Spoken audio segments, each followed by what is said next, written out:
Salut Vincent, Salut Marc. je suis ravi de te retrouver, merci d'être là. On est avec toi pour parler des algues qui sont très peu connues au final et qui sont surtout un enjeu mondial pour demain. J'avais reçu Guillaume Lopez, ce spécialiste des champignons qui avait proclamé au micro de Baleine sous Gravillon que le 21e siècle serait mycélien ou pas. Et toi, quand je te lis, quand je t'écoute, j'ai l'impression que le 21e siècle, il sera aussi en partie alguaire. J'espère. Tu travailles à l'ONU, tes publications sont le prolongement de tes travaux à l'ONU. Tu t'es fait connaître du grand public par un bouquin sur les algues qui est un des trésors de ma bibliothèque qui s'appelle La Révolution des algues que tu as publié chez Équateur en 2021. En 2024, tu as parlé des algues aux enfants dans un livre jeunesse qui s'appelle Comment les algues peuvent sauver le monde. Et là, à l'aube du fameux sommet sur les océans qui a lieu à Nice en 2025, le 4 juin, tu as sorti un livre qui va s'appeler comment ? La Révolution des algues. La Révolution des algues, C'est une BD. mais cette fois-ci en BD, avec quel dessinateur ? Étienne Lecroix, qui est un gars charmant et incroyable et réellement engagé et très très drôle surtout. En fait, c'est ça qui est intéressant, c'est que cette BD, elle est vraiment fandarde. Bon, super. En tout cas, moi, j'ai déjà mon exemplaire. Vincent, on va parler des algues avec toi. Première question, d'où te vient cet intérêt pour les algues ? En commençant peut-être par ta formation, c'est quoi ton chemin ? Un chemin sinueux. J'ai une formation économique, en fait, pas du tout biologie. J'ai commencé à travailler en Afrique, où j'ai vu les conséquences de la faim dans le monde. Et en voyant ces conséquences, j'ai essayé de consacrer ma vie à travailler sur les moyens de réduire cette faim dans le monde et d'optimiser les systèmes alimentaires. Pour en arriver à la conclusion que sur Terre, il n'y avait aucun moyen de nourrir la population terrestre. Aujourd'hui, il y a 1 milliard de personnes qui meurent de faim. On a tous les jours 300 000 personnes en plus à nourrir sur Terre. On a des systèmes alimentaires qui sont devenus les plus gros contributeurs de gaz à effet de serre, de la perte de biodiversité, de la pollution des sols, voire d'injustice sociale. On a des villes qui grandissent et donc qui prennent de plus en plus d'espace qui peuvent être cultivés. Et on a des taux de rendement sur les grandes céréales qui sont déclinants. Dans le même temps, on a une population qui veut manger de plus en plus de calories, de viande notamment, dans les pays émergents. Pour donner un chiffre, dans les 50 ans à venir, si on veut nourrir le monde, selon Wageningen, il faudra produire autant de nourriture que dans les 10 000 ans passés. C'est complètement impossible dans l'état actuel des choses sur Terre. Donc, si on regarde notre planète, c'est une planète bleue. Elle est essentiellement couverte par des océans. 71% de la planète est recouverte par des océans qui contribuent à moins de 2% de notre alimentation. Donc je dirais que mon éveil à l'océan, il est venu là, après 20 ans dans l'agroalimentaire, à travailler avec toutes les grandes boîtes et à essayer d'imposer des normes, on va dire, un peu plus exigeantes dans ces systèmes alimentaires. J'ai vu que toutes les normes qu'on pourrait créer ne pourraient jamais résoudre l'équation impossible qu'on a. Tous les jours, c'est 300 000 personnes en plus à nourrir, alors qu'on a déjà exploser tout ce qu'on pouvait faire. Donc il va falloir qu'on apprenne à cultiver les océans, et c'est ça cette révolution civilisationnelle qu'on a fait il y a 12 000 ans, en arrêtant d'être des chasseurs-cueilleurs et en devenant des cultivateurs, mais seulement sur Terre. Il va falloir apprendre à devenir civilisé avec les océans. Alors, je ne veux pas du tout t'embêter, Vincent, mais tu sais qu'on essaie d'être précis à Baleine sous Gravillon. Tu sais que j'ai écrit un bouquin qui s'appelle Les idées fausses sur le vivant. Et avec toute l'amitié, tu as dit qu'il y avait 1 milliard de personnes qui mourraient de faim. Il y a 1 milliard de personnes qui ne mangent pas à leur faim et qui souffrent de la faim. Il n'y a pas 1 milliard de personnes qui meurent de faim. Non, oui, on est à 826 millions de personnes qui souffrent de la faim. Voilà, oui. Oui. Ouais. Bon, et je veux vraiment pas pinailler, mais il se trouve que j'ai aussi fait des émissions là-dessus. Ce fameux début du néolithique, là, il y a 12 000 ans, ce changement de paradigme s'est fait des cueilleurs-chasseurs, parce qu'en fait, on cueillait et on maraudait beaucoup plus qu'on ne chassait. Enfin, tu vois, oui, tout à fait. En fait, c'est un terme, tout le monde dit chasseur-cueilleur, mais en fait, on devrait dire cueilleur-chasseur. D'accord. En termes d'importance. Non, mais je te reprends pas du tout. Non, mais c'est juste que c'est pas tout à fait la même. Tu vois, on s'imagine des gars qui sont toujours en train de chasser, alors qu'en fait, les mecs, ils étaient surtout en train de gratter la terre pour trouver 2-3 tubercules. Alors, en fait, même pas. On a prouvé que notre cerveau, il est devenu extrêmement gros par rapport à notre masse corporelle. Le seul moyen pour ça, c'est un apport massif d'acides gras polyinsaturés qu'on ne trouve que dans les végétaux marins et dans les poissons, indirectement, puisqu'ils accumulent ces acides gras polyinsaturés, des oméga 3 à longue chaîne. C'est le seul moyen pour notre cerveau d'avoir muté pour devenir énorme par rapport à notre masse corporelle. Donc ça veut dire que nos ancêtres, pendant des dizaines de milliers d'années, ils ont appris à manger des algues, à manger les légumes de la mer. Et c'est important parce que, en fait, on a copié-collé un peu le modèle qu'on avait quand on a commencé l'archéologie au 19e siècle en se disant on est des humains parce qu'on chassait le mammouth. et notre cerveau est devenu gros par un énorme apport de viande, et puis les femmes elles restaient dans les grottes avec les enfants. Pas du tout. On est devenus des humains parce qu'on cueillait des petites algues fragiles et des petits poissons sur la côte, et pendant des milliers de générations. La plus ancienne trace de consommation d'algues, elle est au Chili. À Monteverde. À Monteverde, tu en parles dans ton livre. Voilà, il y a 15 000 ans.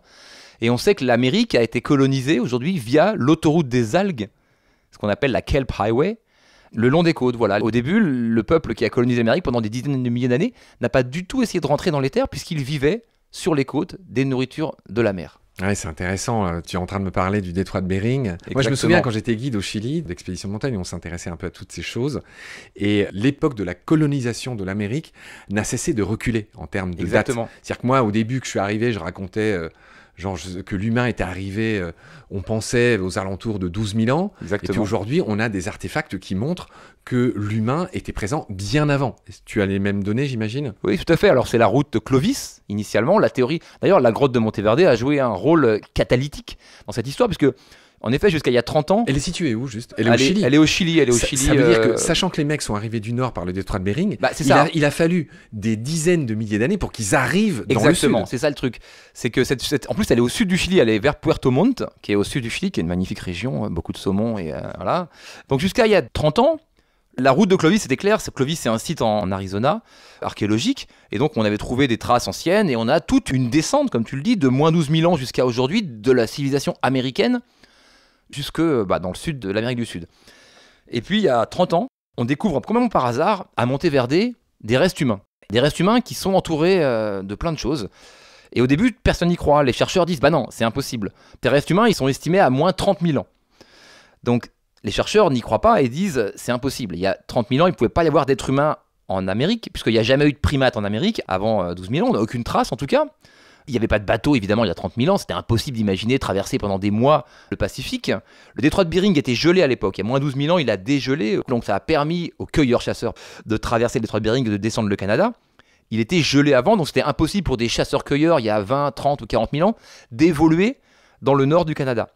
Donc c'est pas possible, et si quand bien même certains auraient réussi à le faire, on aurait eu des traces, puisque cette descente vers le sud, elle a mis des milliers, voire des dizaines de milliers d'années à se faire. Ne perds pas ton fil. Tu as dit gelé, dégelé. Le détroit de Bering, il a été traversé à la faveur d'un dégel. Mais pourquoi? Tu peux l'expliquer? Le dégel a permis aux chasseurs-cueilleurs d'évoluer dans le nord de l'Alaska et du Canada, ce qui était sinon une grande zone complètement gelée et absolument inhospitalière. Ce dégel a permis, dans la théorie de la route de Clovis, aux chasseurs d'évoluer dans cette zone-là. Donc, les scientifiques disent non, il y a moins 30 000 ans, le nord du Canada, il est gelé, il ne permet pas aux hommes d'évoluer, il n'y a pas de bateau qui existe, et quand bien même des gens seraient passés dans le nord du Canada, on aurait retrouvé leurs traces tout au long, et il n'y a aucune autre trace que dans le sud du Chili, à l'extrême opposé du continent. Donc, à part des extraterrestres qui sont arrivés là, on ne voit pas comment il peut y avoir des êtres humains ici. Donc, ceux qui ont découvert Monteverde, de La Haye, l'archéologue, on refuse ces publications, on refuse qu'ils sortent ces découvertes. Et il y a deux choses qui vont mettre la puce à l'oreille. La première, c'est que on retrouve des algues partout autour de ces vestiges. Des algues utilisées pour la consommation, pour la nourriture et la médecine. Alors on retrouve ces algues alors qu'on est à 30 km de la côte, qu'on a une végétation luxuriante autour, puisqu'on retrouve des animaux divers, et qu'à l'époque, 30 km, c'était quand même 8-10 heures de marche. Donc pourquoi ces gens, alors qu'ils avaient plein de choses autour, ont fait 30 km pour aller chercher des algues? La deuxième chose qui va mettre la puce à l'oreille de tout le monde, c'est cette théorie qui explique qu'on est ce que nous sommes, des sapiens, parce qu'on mangeait beaucoup d'algues. C'est là que fait naître la théorie de l'autoroute des algues. Ces premiers cueilleurs-chasseurs qui sont arrivés en Amérique, ils sont arrivés par la mer. Ils ont longé la côte gelée, et ils vivaient en se nourrissant d'algues ou de poissons. Donc ils rentraient même pas dans la terre, quand bien même elle était gelée. Et ils ont pu descendre par l'autoroute des algues pendant tous ces milliers d'années, créer des petits villages côtiers, et redescendre et redescendre. Et pourquoi on n'a aucune trace aujourd'hui?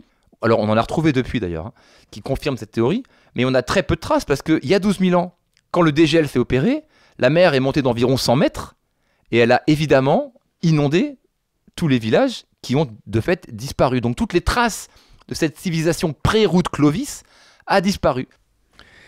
Je voudrais compléter ce que tu dis parce que du coup je regardais un peu ce qui se disait sur cette Béringie, c'est un nom qu'on n'a pas dit, mais ce fameux passage entre la Sibérie et l'Alaska s'appelle la Béringie. Et moi ce que je lis c'est qu'il y a 30 000 ans, on était en pleine ère glaciaire et la mer à ce moment-là était 120 mètres en dessous de son niveau actuel. D'évidence, quand les océans se prennent en glace, le niveau de l'eau baisse. Jusque-là, on est d'accord. D'accord. Et ce qui s'est passé, c'est que des humains venus de Sibérie sont arrivés sur cette langue de terre qui séparait l'Asie de l'Amérique, c'est ce que je viens de dire, entre la Sibérie et l'Alaska. Ils n'ont pas pu aller plus loin parce qu'ils ont été bloqués par les glaciers au nord du continent américain, donc cette fameuse, ce qui s'appelait pas encore l'Alaska, barrière infranchissable. Le gibier chassé par ces populations, c'est drôle, tu en as parlé, les grands mammifères disparus comme le mammouth, ils étaient suffisamment abondants pour les nourrir à cette époque-là. Ils sont restés pendant plusieurs milliers d'années sur ces territoires jusqu'à ce que le climat change et que des passages soient possibles vers le sud, vers ce qu'ils appellent dans cet article du Nouvel Obs, le Nouveau Monde. Et ta fameuse histoire de Clovis, là, qui depuis tout à l'heure, je me dis, mais c'est quoi cette histoire de Clovis? Vers 13 000 ans, la culture Clovis apparaît en Amérique. Aucun rapport avec notre roi Clovis mérovingien. Elle a été ainsi nommée parce qu'on a retrouvé des pointes de flèches et divers objets qui étaient assimilables dans la ville de Clovis au Nouveau-Mexique. Nouveau-Mexique, voilà, le nom vient de là. Les humains appartenaient à la culture Clovis, étaient très probablement les mêmes que ceux qui étaient arrivés en Béringie. Ils ont déferlé sur le continent vers l'Amérique du Sud. Il s'agissait de cueilleurs-chasseurs, suivant les grands troupeaux de mammouths, bisons et autres gros mammifères, etc., etc. Et cette culture Clovis, je ne sais pas si tu l'as dit, mais elle aurait disparu avec la mégafaune qu'elle chassait, laissant la place à d'autres cultures qui se sont diversifiées dans tout le continent. En résumé, tu sais, c'est ce qu'on disait tout à l'heure, c'est qu'il n'y a pas, apparemment, il n'y a pas une... Enfin, le seul point commun, c'est que les différentes vagues migratoires sont toutes arrivées par la Béringie, mais qu'il n'y en a pas eu qu'une. Ah bah non, bien sûr. Bien sûr, il n'y en a pas eu qu'une, il y a eu plusieurs vagues, évidemment, mais en tout cas, la première est bien antérieure à ce qu'on pensait jusqu'à il y a 30 ans. Et tu vois, c'est fou, là je vois un schéma où on voit le continental ice, en gros on voit vraiment que c'était une masse continue, et qu'aujourd'hui ce qui est un petit filet sous-marin, les détroits de Bering, à l'époque c'était un boulevard. Ouais. Et c'est pour ça que ces populations à 30 km de la mer, à 8 heures de marche, continuaient à aller faire tout un commerce avec les populations côtières pour récupérer des algues, pour se soigner et pour se nourrir, malgré la végétation luxuriante, parce que c'était leur culture. Grâce à toi, on se rend compte que c'est un potentiel complètement sous-évalué, inconnu. Les algues, c'est juste un truc un peu dégueu, verdâtre, que sais-je, algues vertes. Dans l'imaginaire collectif, les algues sont à la fois très peu connues et complètement sous-exploitées. Et c'est ce qu'on continue à voir avec toi. Juste pour clarifier les choses, en français, on n'a qu'un mot. En anglais, ils ont deux mots. Il y a seaweed et algae. Et nous, on n'a qu'un mot, donc algues. Donc on parle des macroalgues et des microalgues. Donc là, les microalgues, c'est des organismes unicellulaires. On l'a vu dans le plancton. Les macroalgues, ce sont des végétaux marins qui ressemblent à des plantes. Et ça n'a rien à voir. Hein. Vraiment, c'est des choses très très différentes. Effectivement, c'est une vaste question. Qu'est-ce qu'une algue ? J'aime bien, là, au début de ton livre, y a un petit sous-titre qui dit « Nos ancêtres les algues ». J'aimerais bien que tu nous racontes ça. Là, je lis ton livre. « Fruit d'une photosynthèse existant depuis 3,5 milliards d'années, des bactéries bleues unicellulaires ont évolué en symbiose avec d'autres cellules pour donner naissance aux microalgues. » J'aimerais que tu nous racontes cette histoire et comment des microalgues, on passe peut-être à un moment donné aux macros, etc., pour en arriver aux 12 000 espèces de macro-algues actuelles. Puis, on sait qu'il y a des brunes, des rouges, des vertes. Peut-être que tu nous fasses un peu le tableau de famille, si possible, assez clair et compréhensible. Je renverrai pour les détails de ces algues bleues vers l'épisode sur le plancton, puisque au début, en effet, c'est des cyanobactéries qui vont coopérer, devenir planctoniques, faire des symbioses, créer des structures avec noyaux, donc des eucaryotes, qui vont s'agglomérer ensemble pour créer les premières algues multicellulaires, des algues rouges au départ. On a retrouvé ça au Gabon, où on a les premières macroalgues, donc les premiers végétaux marins qui existent, les premiers organismes multicellulaires. Quand on parle d'algues, même de macroalgues, ça ne veut pas dire grand-chose. Il y a 3 familles. Alors, il y a les algues rouges qui sont nées il y a plus d'1 milliard d'années, c'est compliqué à savoir.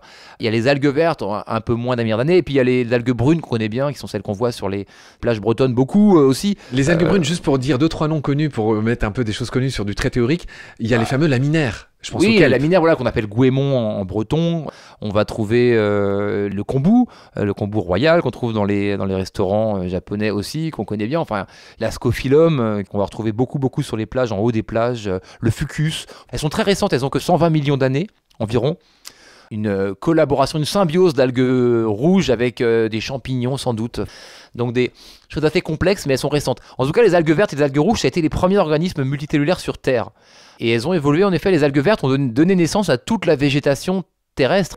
Quand les planctons ont colonisé la Terre avec le lichen, elles sont arrivées après pour donner naissance à toute cette végétation et à évoluer. Et aujourd'hui, une algue verte, elle est beaucoup plus proche génétiquement et biologiquement d'un chêne ou d'un fraisier qu'elle ne l'est d'une algue rouge. La différence entre une algue rouge et une algue verte, elle est plus grande qu'entre un champignon et un éléphant.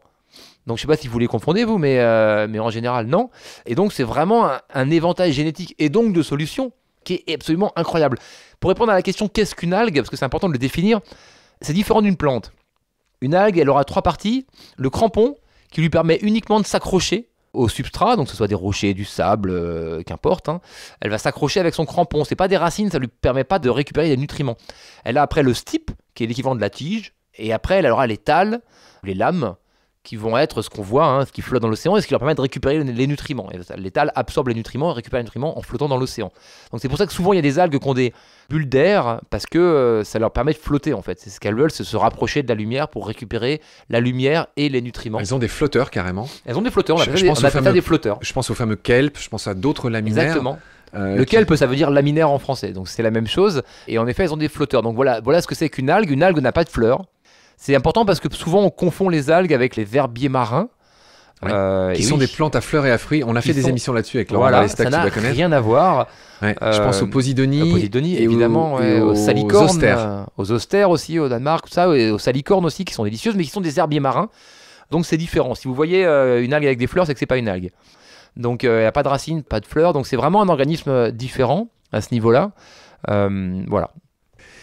Dans ton livre, Vincent, là, je lis une autre phrase qui m'a interloqué. Depuis des siècles, nous avons négligé ces végétaux marins, tant d'un point de vue alimentaire qu'industriel ou écologique. Notre culture méditerranéenne, pauvre en algues, n'est certainement pas étrangère à cet état de fait. Virgile, dans l'Énéide, il disait qu'il n'y avait rien de plus vil que les algues. Aristote, il les avait placées en dernière position de la chaîne des êtres, c'est-à-dire juste avant les objets. Et il y a un proverbe de l'Antiquité qui déclare que même la mer déteste tellement les algues qu'elle les rejette sur la plage. C'était qu'elle les vomit sur la plage, un truc comme ça, vraiment. Oui, totalement. En fait, les hommes ont vécu avec les algues pendant des milliers d'années, ont mangé des algues pendant des milliers d'années. Et puis, il y a 12 000 ans à peu près, on a inventé l'agriculture en Mésopotamie, donc autour de la Méditerranée, qui est une mer pas très positive pour les algues, en fait. Une mer chaude, peu brassée, pas de fermée, pas de brassage, pas de marée. Donc, pas terrible, avec des proliférations d'algues rapides, en fait. On imagine aussi que cette sédentarité qui s'est créée à cette époque-là, avec la création des premières villes, on imagine que des nutriments et des pollutions sont arrivés par flot dans les océans et ont contribué à des proliférations d'algues qui a dû gêner les Romains et toutes les civilisations de l'époque pour donner une mauvaise image aux algues. Et surtout, la productivité des sols était largement suffisante à nourrir les populations, donc on n'a plus besoin des algues en Méditerranée. Et donc ce qui est intéressant, c'est de voir que partout où les civilisations gréco-romaines ont été, elles ont effacé les algues de l'histoire. Donc les Vikings, par exemple, ils mangeaient beaucoup d'algues. Ils ont colonisé l'Islande, le Groenland grâce aux algues. Et ils ont même été en Amérique grâce aux algues, puisqu'ils embarquaient sur leurs bateaux des algues qui sont très riches en vitamine C, notamment, sans le savoir évidemment. Donc ils n'avaient pas le scorbut, puisqu'ils mangeaient des algues riches en vitamine C. C'est intéressant de se dire que pendant des années après, ces marins qui sont morts du scorbut, ils naviguaient sur le remède à leur mal. En fait, c'est ça qui est terrible. Si on avait mangé des algues, ils auraient récupéré la vitamine C dont ils avaient besoin. Et puis les Vikings, ils ont été envahis par les Gréco-Romains, culturellement à une époque, et donc ils se sont mis à embarquer des céréales sur les bateaux, ou de la viande séchée. Donc on a en Amérique, on sait qu'en Amérique, à Monteverde, c'est les plus anciennes traces de consommation d'algues dans le monde, moins 15 000 ans. Pareil, on sait qu'en Alaska, on mangeait des algues, on en mange encore aujourd'hui. Quand les Anglais sont arrivés en Amérique, ils ont viré les algues de l'histoire.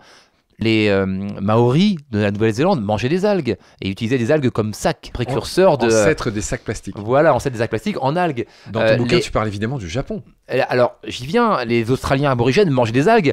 Et aujourd'hui, c'est pas un hasard de réaliser que le seul endroit où on mange encore des algues, au Japon, de façon intensive, c'est finalement le seul pays qui n'a pas été colonisé par les Européens au 19e siècle. Et donc finalement, les Européens et cette culture méditerranéenne extrêmement influente a sans doute contribué à sortir les algues de l'histoire. La limite atteinte des ressources terrestres nous oblige à regarder de nouveau vers ces ressources qui sont sans doute les plus grandes ressources inexplorées au monde aujourd'hui. Dans ton bouquin, tu dis que dans son étymologie latine, algue signifie herbe qui croît dans l'eau. Tu soulignes que c'est incorrect parce qu'on l'a déjà vu, l'algue n'est surtout pas une herbe, mais éventuellement une lointaine ancêtre. Alors que chez les Asiatiques, l'étymologie du mot consacré signifie les légumes de la mer. Exactement, et chez les Nordiques, c'est les forêts de la mer, et c'est intéressant parce qu'elles protègent une biodiversité. Donc le terme de forêt serait mieux. Légumes de la mer rend grâce à leur goût, et en effet, en anglais, c'est pareil, c'est seaweed, c'est l'herbe de la mer. Donc c'est pas une herbe, c'est pas quelque chose qui pousse de façon involontaire dans son jardin, et surtout, c'est même trompeur, parce que on peut à peu près tout faire avec une algue. Il y a des applications qui sont illimitées, on va le voir, mais il y a quelque chose que j'ai jamais vu, c'est que j'ai jamais vu personne qui fumait une algue. Donc je pense que les algues ne sont vraiment pas de l'herbe. Petite blague en passant. Tu en feras ce que tu veux.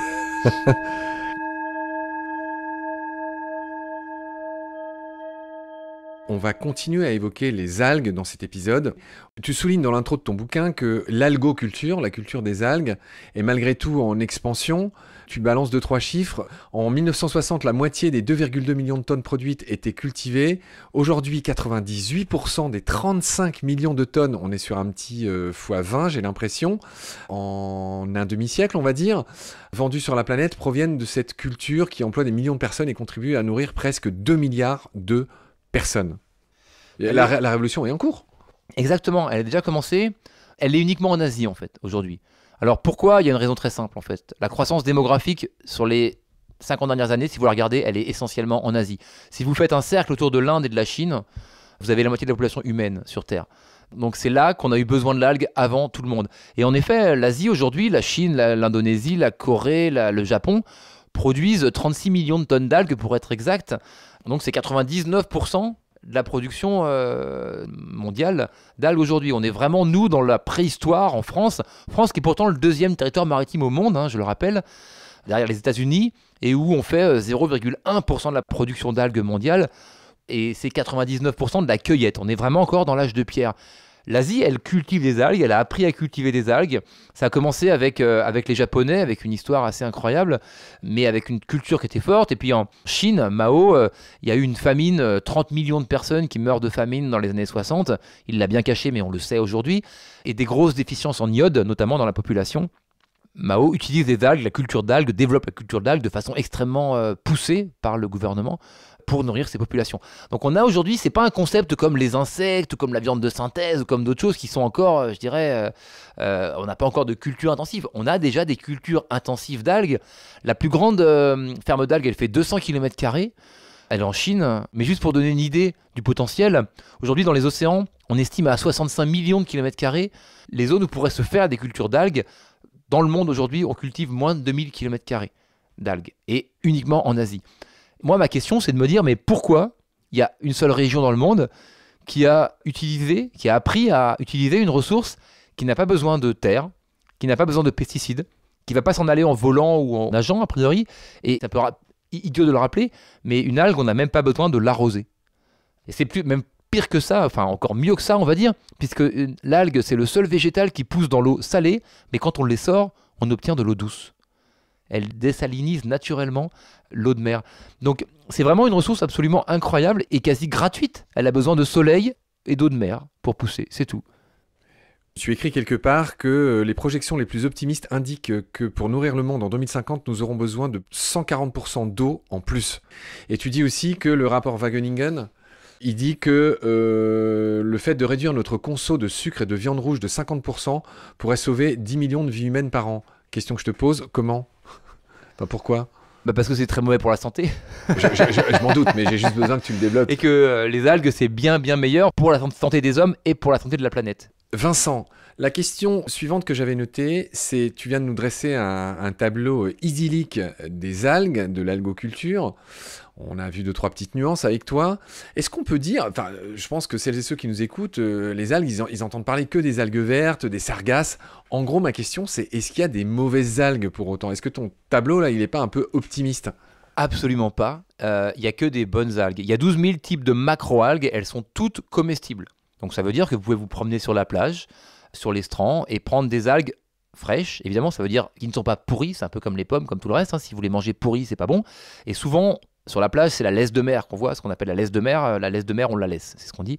Tout ce qui est décroché de son substrat, décroché de son rocher et pourri sur la plage, il ne faut pas le manger. Par contre, vous pouvez aller dans l'eau, cueillir une algue, pas trop évidemment, mais que des algues et les manger, même comme ça sera très bon pour vous. La laitue de mer. La laitue de mer, elle est rarement accrochée parce qu'elle est très fragile, elle se détache facilement, donc ça c'est compliqué. Mais quand vous la prenez accrochée, elle est excellente. C'est une algue verte, hein, la laitue. C'est une algue verte, exactement. Donc elles sont toutes comestibles, elles sont toutes bonnes. Le problème des algues vertes, on va essayer de déminer un peu le problème maintenant, et des sargasses, c'est la même chose aux Caraïbes, c'est les fruits d'une pollution terrestre. Ce sont les symptômes d'un problème et non pas le problème. C'est-à-dire qu'aujourd'hui, on a en Bretagne des élevages extrêmement intensifs et des cultures extrêmement intensives aussi pour nourrir les élevages. Pour donner un chiffre, on a sur 8% du territoire 60% de la production de porc. Le porc, évidemment, il y aura des déchets, du lisier, qui va créer des problèmes d'azote, qui va tomber dans les océans et occasionner des marées d'algues vertes. C'est encore pire que ça, parce qu'en fait, avant, on élevait des porcs sur la paille. C'est-à-dire que c'était un cercle vertueux. La paille, elle créait du fumier. Ce fumier, on l'utilisait pour amender les champs. Le champ créait des céréales pour nourrir les porcs. Donc on était dans un cercle vertueux. Et puis on s'est trouvé que la paille, c'était pas très pratique. Il fallait l'enlever la paille, il y avait beaucoup de manœuvres. On ne pouvait pas condenser, on ne pouvait pas densifier les élevages. Donc on s'est dit, on va mettre des caillebotis, donc des espèces de barres en bois qui vont laisser tomber les déjections des porcs. Et donc ces déjections des porcs, elles sont allées dans l'océan. Elles ont contribué à créer des algues vertes. Et c'est même pire que ça parce qu'on n'avait plus de fumier du coup. Donc on a dû balancer des pesticides sur les plantes. Ces pesticides, ils sont partis dans l'océan aussi, puisque tout ce qu'on met sur la terre, ça finit dans l'océan. Donc votre océan, il se retrouve avec beaucoup de lisier, donc d'azote, de nitrate, et beaucoup de phosphate qui vient des pesticides et des produits chimiques qu'on déverse sur les plantes. Donc il fait comme tout le monde en fait. Il crée une défense immunitaire, votre océan. Sa défense immunitaire, c'est balancer des algues qui vont absorber les excès de nutriments pour protéger le biotope. Et donc ces algues, quand c'est des algues vertes, qui ont un problème, c'est qu'elles sont fragiles, donc elles se détachent de leur substrat et elles finissent par pourrir dans les baies. Elles vont lâcher un gaz en pourrissant, l'hydrogène sulfuré, qui va détruire tous les écosystèmes marins et côtiers. Mais finalement, c'est le problème d'une pollution et c'est bien le problème. Aujourd'hui, ces algues vertes, on n'arrive pas à les valoriser ou très mal en France. Parce que les écologistes, mais grâce à eux, ça serait très bien, disent on ne peut pas valoriser le fruit d'une pollution. Comment on va aller expliquer aux paysans qu'il faut produire de façon vertueuse si d'un autre côté on se fait de l'argent en valorisant le fruit de cette pollution que sont les algues? Aujourd'hui, moi, l'analogie que je donne, c'est de se dire, finalement, si vous avez un virus, évidemment qu'il est inutile de uniquement prendre de l'aspirine pour calmer la fièvre. Il faut aussi traiter le virus. Mais si vous avez de la fièvre, c'est agréable de prendre un peu d'aspirine aussi. On peut pas, c'est pas l'un ou l'autre. Donc on est un peu dans ce schéma-là, on avance un peu. Et il y a une solution qui est encore plus pertinente, c'est d'utiliser des fermes d'algues qui vont permettre de récupérer les nutriments et de les ramener sur la terre. Et ça, on en reparlera au niveau des biostimulants, mais c'est sans doute le plus gros potentiel pour les algues, puisque vous allez créer une économie circulaire entre la terre et la mer. Relier le vivant de terre et le vivant de la mer. Et donc, moi, j'ai travaillé beaucoup avec Nestlé, Danone et compagnie sur l'agriculture régénératrice. Elle s'arrête toujours aux côtes, cette agriculture régénératrice. C'est une absurdité. L'agriculture régénératrice ne peut exister qu'en intégrant les océans où s'effectue tout le cycle de la matière, tout le cycle des éléments. Et aujourd'hui, les Chinois, par exemple, ils utilisent des fermes d'algues pour récupérer leurs phosphates et leurs nitrates et pour les remettre sur la terre. Là où nous, on va vers un phosphaguédon dans quelques années où on n'aura plus de phosphate parce que ce phosphate, il est extrait des mines au Sahara occidental et il y en a de moins en moins et on sait que ça contribue à la flambée des prix de l'alimentaire et que dans 20 ans, on n'en aura plus et donc il y aura des famines mondiales. Les Chinois, dans 5 ans, ils sont neutres en phosphate parce qu'avec les algues, ils récupèrent le phosphate des cultures et ils le ramènent vers les cultures. Nous, on le laisse partir dans l'océan où il est perdu pour des millions d'années puisqu'il faudra qu'il se sédimente et qu'on puisse le récupérer dans les mines par la suite. Donc il y a un vrai déminage, je dirais. Les algues vertes, c'est la conséquence d'une non-maîtrise, d'une immaturité complète qu'on a avec les océans, à refuser de commencer à comprendre, à gérer ces cycles. C'est limpide ce que tu viens de dire, Vincent. Là, je suis toujours dans ton bouquin, la page 34. C'est beau ce que je lis. J'ai envie qu'on se familiarise avec 2-3 algues célèbres, et forcément, elles sont japonaises. Tu écris que le 6 février, c'est le jour national de l'algue au Japon, à ne pas confondre avec la journée mondiale de l'algue qui se passe le 4 juin. Voilà. Et dans ce bouquin, tu parles des 5 algues les plus prisées au pays du soleil levant, que sont le nori, le kombu, le wakame, l'iziki et le mozuku. Moi, je connaissais que le nori. Est-ce que tu peux nous dire un mot sur chacune de ces 5 algues ultra célèbres là-bas ? Ah bah là, avec plaisir. Donc le nori, on le connaît tous évidemment, c'est ce qui entoure les sushis, une algue rouge, séchée. On reviendra peut-être plus tard parce qu'il y a une histoire assez délectable sur la manière dont on a appris à le cultiver. Son vrai nom, c'est la porphyra, qui veut dire rouge. Tout à fait. Il y a beaucoup de types de porphyra, mais en tout cas, le nori, on sait le cultiver au Japon, mais pas en France. Il y en a en France, mais on ne sait pas le cultiver encore. En gros, ce sont ces feuilles noires qu'il y a autour des makis et autres sushis Mais on retrouve ça aussi en granules, en poudre et en flocons. Oui, il y a beaucoup de façons de le manger. Au Japon, le nori, c'est vraiment la base de la protéine. C'est quelque chose de très prisé. Tu dis que c'est l'équivalent du pain. Ouais, ça entoure tous les sandwichs. C'est vraiment une source de protéines. C'est quelque chose de compliqué à obtenir. Il y a une tradition autour du nori qui est énorme. Et surtout, un bon nori, c'est un peu comme le vin en France. C'est-à-dire qu'un bon nori, ça peut être 50 fois plus cher qu'un nori de base. Il y a une tradition très forte autour du nori. D'ailleurs, nori, ça veut dire algue en japonais. Donc c'est un abus de langage de notre part. On va retrouver le kombu qu'on trouve dans toutes les soupes. Alors là, tu viens de passer à la deuxième, et là on change de catégorie, c'est une algue brune. Oui, c'est l'algue brune qu'on retrouve dans toutes les... On a une kombu breton en France aussi qui est très proche. Donc ça, on le retrouve dans les soupes notamment. Et puis on peut faire des papillotes, c'est délicieux. C'est une algue très riche en iode, intéressante au niveau gustatif. Tu dis que le kombu est très fort en umami. Rappelle ce que c'est l'umami. Alors l'umami, c'est le goût des algues en fait. On nous dit souvent les algues c'est pas bon, c'est pas vrai, les algues c'est délicieux. C'est un peu comme tout le reste, il faut apprendre à les cuisiner en fait. Si vous avez des pommes de terre crues, c'est pas bon. Si vous avez des fèves de cacao, c'est pas bon. Du chocolat ou des chips, c'est déjà meilleur, donc c'est pareil. L'umami, c'est un goût qui est présent que dans les algues, ça s'appelle le goût délicieux en japonais. Ça veut dire le goût délicieux en japonais. Il y a une anecdote assez rigolote, c'est que en Occident, on connaissait 4 goûts. Parce qu'en fait, l'umami, il est présent dans le lait maternel. C'est la 5e saveur ? C'est la 5e saveur. Il est présent dans le lait maternel, dans les tomates trop cuites et les champignons, et surtout dans les algues. Vraiment, le glutamate de sodium, c'est beaucoup dans les algues. Et donc, c'est quelque chose qui est assez familier avec nous, puisqu'on l'a connu au sein de notre mère, mais dont on a perdu le goût. Donc, c'est pour ça qu'il y a un petit effet yak, comme disaient les Américains, quand on goûte les algues, c'est qu'on se dit « Wow, c'est un drôle de goût ». En effet, nous, on connaît le sucré, le salé, l'acide et l'amer, mais on connaît pas l'umami. Alors, on l'a découvert, en fait, l'umami en Europe, c'est Lufthansa, les Allemands qui avaient découvert l'umami parce qu'ils se sont rendus compte que dans les avions, on buvait beaucoup de jus de tomate. Et tu as sûrement remarqué ça comme moi. Dans les avions, toujours du jus de tomate, alors qu'on n'en mange jamais ailleurs, on n'en boit jamais ailleurs, mais dans les avions toujours. Parce qu'en fait, avec la pression atmosphérique, notre perception de l'umami, elle est décuplée. Alors que la perception du sucre ou du salé, par exemple, elle est réduite de 30%. Et donc, dans l'avion, on a envie de jus de tomate parce qu'on le sent beaucoup mieux, le goût du jus de tomate. En tout cas, ce umami, il est très présent dans les algues, et c'est ce qui fait que souvent, on a un a priori négatif parce qu'il est très fort dans les algues, et comme c'est un goût qu'on ne connaît pas, quand il est fortement présent, on a un peu un effet... quelqu'un qui n'aurait jamais mangé du sucre et qui boirait du Coca-Cola, il serait sûrement très dégoûté et il ne pourrait pas le boire. Sauf que le sucre, c'est pas bon, mais les algues, c'est bon, évidemment. Donc voilà, il y a ce côté umami où c'est la 5e saveur qui n'existe que dans les algues quasiment. Quelques exemples d'aliments qui possèdent ce goût umami parlent ici du parmesan ou du roquefort, riche en umami, grâce à leur teneur élevée en glutamate. Le miso et la sauce soja, donc on est vraiment dans la culture asiatique, viande et bouillon, tomates, tu l'as dit, surtout lorsqu'elles sont trop mûres ou transformées en purée. Voilà, c'est pour ça que le jus de tomate, on aime bien. Tu as parlé des champis, les shiitake ouais. Et les portobello et d'autres types de champis sont une excellente source de ce goût. Les anchois. Encore un produit de la mer. Les algues. Les anchois, c'est toujours pareil parce qu'ils mangent des algues, ils mangent des planctons. C'est ce que disait notre ami Angel Leon dont on parle sur le plancton. Quand on lui dit ta sauce de plancton, elle a un goût de poisson. Il dit non, c'est pas le plancton qui a un goût de poisson, c'est le poisson qui a un goût de plancton. Puisque c'est le goût du poisson, il vient du plancton et tout ce qui est bon dans le poisson, les oméga 3, ça vient du plancton aussi, c'est juste un récipient. Donc on va retrouver la même logique là pour faire une petite digression. Alors je voudrais juste qu'on finisse parce que c'est un peu les stars, ce dont on est en train de parler. On a parlé avec toi de l'algue rouge nori, du kombu. Là, on en était au wakame. Alors, le wakame... c'est les salades que vous connaissez tous dans les restaurants japonais. Ouais, mais ça, c'est pas le bon wakame. C'est vraiment pas intéressant. En gros, t'as la soupe miso. Ils te servent toujours un bol de soupe. Ouais, avec du kombu. Et le wakame, c'est une espèce de petite salade, on dirait des vermicelles verts. C'est ça. Mais alors ça, c'est les types de wakame. Donc, ça vient de Chine. C'est assez pourri. Donc, globalement, le wakame, c'est très, très bon. C'est très, très savoureux. Mais pas comme ça. Tu parles de l'iziki, on va finir, mais moi j'aime bien faire le tour des stars. Qui est une sargasse en fait, algue qui est délicieuse. Brune, 14 fois plus riche en calcium que le lait. Elle contient plus de fer que la plupart des viandes.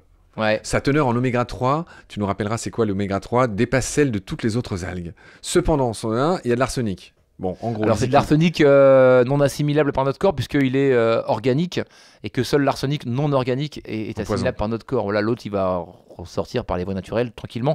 Okay. Mais n'empêche que cette algue-là, elle n'est pas commercialisable en France parce qu'on est tellement immature, encore une fois, au niveau réglementaire avec les algues qu'on s'est dit arsenic, c'est pas bon. Donc voilà. Mais elle est extrêmement riche en oméga 3. C'est quoi oméga 3, c'est les acides gras polyinsaturés qui contribuent à la bonne santé de notre cerveau, en tout cas avant de rajeunir, en tout cas pas trop vieillir trop vite et pas trop se dégrader. Donc ça, c'est extrêmement intéressant. Mais encore une fois, ces oméga 3, ils viennent du plancton et des algues et ils sont assimilés par les poissons dans lesquels ils s'accumulent le poisson n'est qu'un emballage pour tous ses bienfaits. Et la toute dernière, c'est Mozuku. Algue vraie. Alors, on dirait que c'est ta petite préférée. C'est celle qui pousse au-dessus des autres algues, l'île d'Okinawa, Ryukyu, etc. Alors en fait, le Mozuku, si je peux en parler, parce que c'est vrai que c'est la moins connue, elle n'existe qu'au Japon et qu'à Okinawa. Et en fait, le Mozuku, c'est l'algue la plus riche en fucoïdane. Et la science découvre aujourd'hui tous ses bienfaits et ils sont absolument incroyables. Et le Mozuku, on estime que c'est ce qui explique le blue spot, la zone bleue. C'est-à-dire ces zones où il y a un nombre de centenaires absolument incroyable par rapport à la norme. Et la zone bleue la plus intense, c'est à Okinawa justement. Et on explique que c'est parce que à Okinawa, c'est la seule zone où pousse le Mozuku et qui mange beaucoup de cette algue à Okinawa. Et c'est pour ça qu'ils ont un taux de centenaire qui est absolument délirant par rapport au reste du monde, mais même à toutes les zones bleues existantes par ailleurs. Donc le Mozuku, il est très intéressant. Malheureusement, on ne la trouve qu'au Japon. Et comme on ne veut pas répéter les erreurs effectuées sur Terre, on ne va surtout pas la cultiver ailleurs, parce qu'il faut garder la règle d'or, c'est de garder les algues endémiques, de ne surtout pas importer des algues d'ailleurs dans un écosystème qui ne les connaît pas, sinon on va au-devant de violents problèmes écosystémiques, puisqu'il n'y a pas de frontières dans l'océan, et il est extrêmement compliqué de préserver les écosystèmes et d'empêcher une algue de flotter un peu plus loin. Cher Vincent, pour rendre compte vraiment de la richesse de ton bouquin, et pour compléter ce que tu disais sur le scorbut, je voulais donner un petit chiffre. Tu disais, c'est dommage que les grands explorateurs européens n'aient pas eu l'idée, ils ne savaient pas, on ne peut pas les blâmer, de bouffer des algues, parce que tu dis que, je donne quelques chiffres, d'après Vasco de Gama, qui est le premier qui a atteint les Indes, 120 marins sur 160, ils moururent du scorbut, qui se traduit par des hémorragies, et en gros, tu perds tes dents. Et Magellan, lui qui a fait la première circumnavigation 1519 et 1522, malheureusement, il est mort avant de revenir. 247 morts sur 265. Enfin, la peste des marins, c'est le surnom du scorbut. Bah oui, globalement, il y a eu 2 millions de marins qui sont morts dans des agonies terribles. C'est pas une mort sympathique du tout, du tout, du tout. Le scorbut, c'est des agonies horribles, des hémorragies de partout, des souffrances terribles, en naviguant sur leurs remèdes, encore une fois, sur les tonnes de remèdes qui auraient pu les soigner. Donc c'est très dommage quand même, en effet, qu'on n'ait pas su ça, ou qu'on n'ait pas gardé les traditions du viking, qui, sans le savoir, emmenaient des tonnes de vitamine C dans leur cargaison. On va aborder un des chapitres les plus importants de ce bouquin, la révolution des algues. On va parler de qu'est-ce qu'on fait avec ces algues. Et au premier rang de ce qu'on peut faire, tu as déjà évoqué ce sujet, mais on va l'approfondir, c'est l'alimentation. Et on va voir qu'il y a différents types d'alimentation. Il y a d'abord l'alimentation humaine, je te propose de commencer par ça, mais on va voir que tu peux aussi nourrir le bétail, par exemple, ou plein d'autres choses avec les algues. Donc, qu'est-ce que tu peux nous dire sur cette alimentation humaine ? Alors, voilà, en effet, on a une révolution pour l'ensemble des systèmes alimentaires. Donc, alimentation humaine, alimentation animale, et même plantes, agriculture. On va y revenir. Alimentation humaine, Wageningen avait, encore eux, avait calculé qu'avec 2% des océans dédiés à la culture d'algues, on nourrissait 12 milliards de personnes en protéines sans aucun besoin de protéines végétales ou animales terrestres. 2% des océans. Donc c'est pas énorme. Donc c'est surtout une bombe nutritionnelle, les algues, pour les hommes. C'est rempli de bienfaits. Ça peut aller à 40% de protéines. Le soja, c'est 25% de protéines. Les algues rouges peuvent monter à 40% de protéines, les algues vertes à 35% de protéines.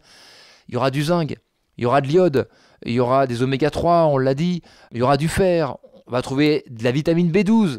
C'est le seul végétal où on trouve de la vitamine B12 qu'on n'a que dans la viande, qui est si importante pour notre cerveau. Donc il y a vraiment tout ce qu'on veut manger dans les algues. Il n'y a pas de graisse, il n'y a pas de sucre.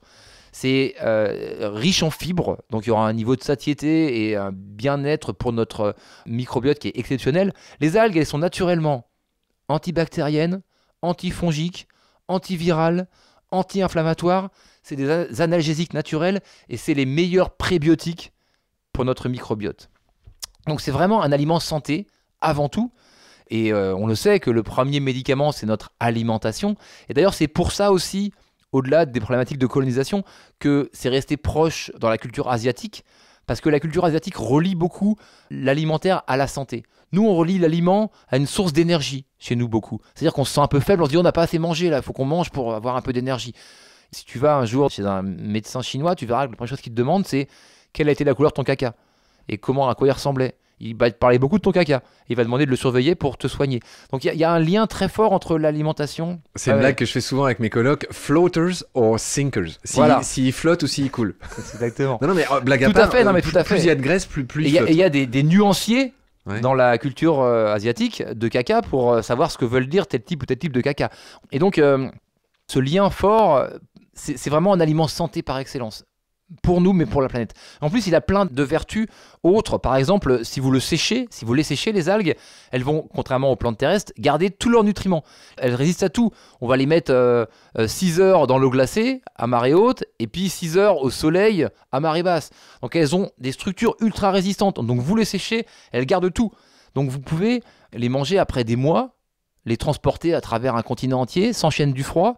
Elles auront les mêmes propriétés nutritionnelles pour vous. Donc ce qui est une excellente nouvelle pour notre climat et pour les populations qui souffrent de la faim.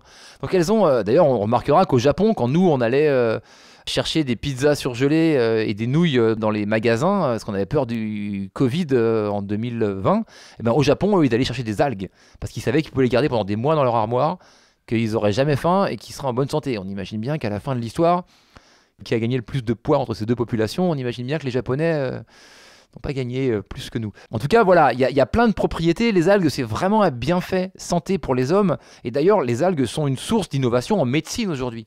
On a des médicaments contre Alzheimer qui sont utilisés, qui sont à base d'algues. On a des médicaments, on connaît tous le Gaviscon. Le Gaviscon, c'est de l'algue pure qu'on ingère en fait, qui nous permet de tapisser nos estomacs pour lutter contre les ulcères. Il y a beaucoup de médicaments, notamment pour la peau, qui sont à base d'algues, de cosmétiques. Donc il y a plein de choses. En effet, si c'est bon pour les humains, ça va être bon pour les animaux. Ah mais attends, mais tu t'enchaînes tout seul là. Moi, Ouais, j'avais préparé vas-y. de haute lutte et de longue date un enchaînement. T'as pas levé la main, pour ça. Un enchaînement sur tes fameux moutons des îles Orcades, Orkney. Ouais. Et c'est d'eux que tu voulais me parler. C'est-à-dire que là, tu viens de parler des humains. Et effectivement, dans ton bouquin, il y a quelques pages sur ces moutons de Ronaldsay. J'imagine que c'est ça, c'est dans les îles Orcades, en français Orcades, en anglais Orkney. Ouais. Et eux, apparemment, ces moutons-là ne mangent que des algues. Voilà. Alors, en fait, déjà, quand on parle de nourrir les animaux, il faut dire qu'on pourrait commencer par nourrir les poissons avec des algues. C'est-à-dire qu'on a des fermes de saumon en Norvège qui donnent du soja OGM qui a déforesté l'Amazonie, qui a traversé la planète, alors qu'ils ont des algues rouges qui poussent à côté de leur saumon qui sont plus riches en protéines. Donc, on peut se dire qu'il y a une absurdité ici. Donc, déjà, créer ce qu'on appelle une permaculture dans les océans, c'est-à-dire faire pousser pas seulement des fermes de poissons, mais aussi des algues, des coquillages, des concombres de mer, des étoiles de mer. Et on va recréer une forêt dans la mer. On va recréer un écosystème marin. Et ça, c'est la vraie puissance. Donc nourrir les animaux, mais créer des écosystèmes, faire de la permaculture dans les océans. C'est ça l'ambition du projet, en fait. C'est d'avoir un... De quel projet ? Du projet de la révolution des algues. C'est de dire, on va commencer par la première brique qui soutient l'aquaculture. C'est-à-dire qu'aujourd'hui, on a l'attitude qu'on a eue avec l'aquaculture, elle est un peu stupide. On s'est dit, alors, attendez, il y a surpêche et il y a manque de ressources sur Terre. On va cultiver des poissons en mer. Mais comme on n'a pas appris ce qui nourrissait ces poissons, le plancton et les algues, on s'est retrouvé à nourrir ces poissons avec les ressources de la pêche et les ressources de la terre. Oui, donc on n'a pas avancé d'un iota, les finalement. saumons dont tu parles sont nourris avec de la farine de poisson, qui sont ce qu'on appelle du poisson fourrage, qui sont en général des poissons de la famille des anchois et des sardines, qui sont surpêchés à d'autres endroits de la planète. Et il faut 10 kilos de ce poisson fourrage pour faire fabriquer 1 kilo de saumon. Et l'autre truc qui est hyper grave, c'est qu'en dessous de ces fermes d'aquaculture, il n'y a rien qui vit. Ça eutrophise tout ce qui est en dessous, toutes les merdes des saumons font qu'il n'y a plus de vie à des kilomètres à la ronde. Et donc si on recrée une forêt là-dessous, avec les coquillages, avec les concombres de mer, les étoiles de mer, les algues surtout. On appelle ça de l'IMTA pour les amis.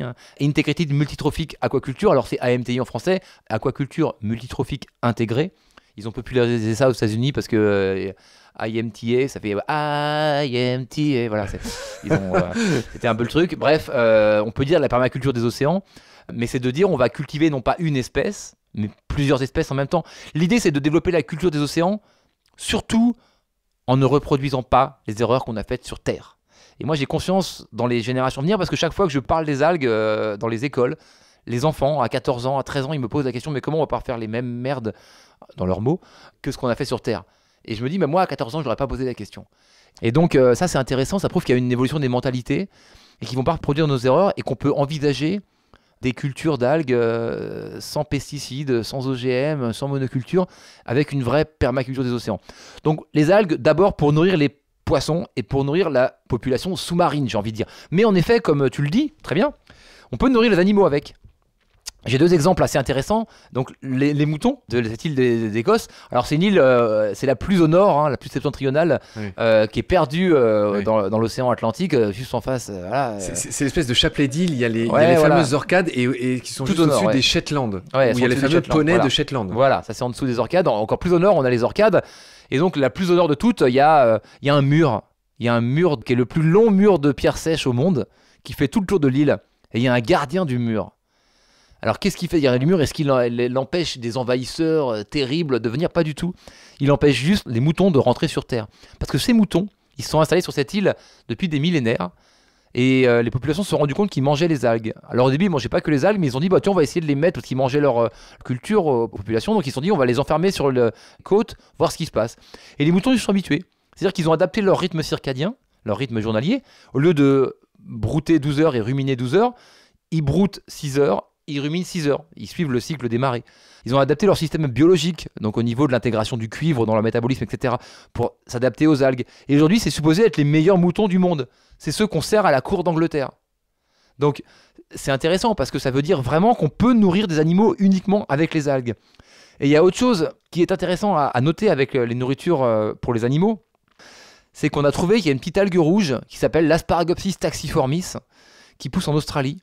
Si on en donne quelques grammes par jour aux ruminants, ça va réduire de 90% leurs émissions de méthane. On sait que les émissions de méthane, c'est 25% des gaz à effet de serre. Et c'est surtout les émissions de méthane, c'est important parce que le méthane, ça reste seulement 10 ans dans l'atmosphère, mais que c'est 80 fois plus réchauffant que le carbone. Donc en fait, si on veut avoir que le CO2, pardon. Donc si on veut avoir un impact rapide, parce que finalement, si on réduit nos émissions de carbone, eh ben, c'est dans un siècle qu'on aura le résultat de notre effort. Alors que dans le méthane, c'est dans 10 ans. Donc si on veut s'attaquer au réchauffement climatique à court terme, il faut réduire le méthane, qui est très dommageable, mais qui reste peu de temps. Or, la plupart des émissions de méthane, c'est les vaches. C'est les paies et les rots des vaches qui produisent, avec les bactéries archées qu'on a vues dans l'autre série, du méthane et qui donc réchauffent l'atmosphère. Et pour faire très court là-dessus, si on donnait 40 grammes, donc 40 grammes, c'est pas grand-chose, de ces petites algues rouges à toutes les vaches de la planète, 40 grammes par jour, l'impact sur le climat serait équivalent à arrêter toutes les voitures et tous les camions du monde du jour au lendemain. Mais pourquoi on le fait pas, mon vieux? Parce qu'on ne sait pas les cultiver, parce qu'elles viennent que d'Australie et qu'on sait mal les cultiver et que l'Australie peine à le faire pour ses propres vaches. Alors après, il y a 12 000 types d'algues, donc on en a lancé quelques-unes, mais il y en a sûrement d'autres qui vont être aussi efficaces à ralentir le méthane, mais il faut qu'on les découvre.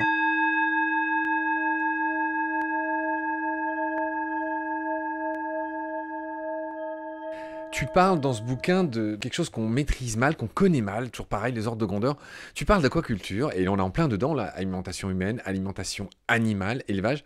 Là, je suis tombé à un endroit du bouquin où tu donnes quelques chiffres que je trouve éminemment intéressants. Je lis, la production aquacole de la Chine, de l'Inde, de l'Indonésie, du Vietnam et du Bangladesh représente 80% de la culture des produits de la mer dans le monde. Tu parles de tous les produits de la mer, oui. C'est-à-dire poissons, crevettes, algues, machin. Donc 80%, ça vient du cercle que je viens de dire en Asie. Tu dis un peu plus loin que l'aquaculture en mer, mariculture, ne représente en volume que 55% de la production aquacole totale. C'est quoi les 45 autres pourcents? En fait, les algues, aujourd'hui, la culture d'algues, c'est 55% de la production des produits de la mer dans le monde. Ah oui, donc beaucoup plus que les poissons, les crevettes. Alors en volume, on va être dans évidemment des chiffres très différents, mais aujourd'hui, c'est déjà énorme par rapport aux autres productions aquacoles. Mais je comprends pas, en volume, on est dans des chiffres très différents. Ça veut dire quoi? Pourquoi tu dis en volume, on est dans des chiffres très différents? Non, pardon, en valorisation monétaire. En valorisation monétaire, on est dans des chiffres très différents. Okay. Mais en volume, on a plus de la moitié de la production aquacole qui sont des algues. D'accord. Dans le monde déjà aujourd'hui. Donc c'est pas un truc nouveau, c'est pas un concept.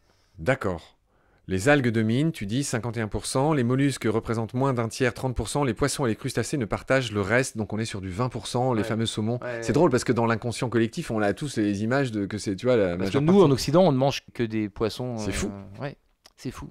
Mais on a de très mauvaises conceptions sur l'océan, en fait, on est pétri de mauvaises conceptions. Et en effet, les algues vont être extrêmement intéressantes pour nourrir le reste de l'écosystème. C'est un peu l'avantage du bouquin et de la BD par rapport au podcast, donc je ne vais pas trop t'embêter avec les détails du livre, mais je voulais quand même en donner quelques-uns. Cher Vincent, alimentation humaine, algues, tu parles dans ce bouquin de biostimulants. Qu'est-ce que ça veut dire?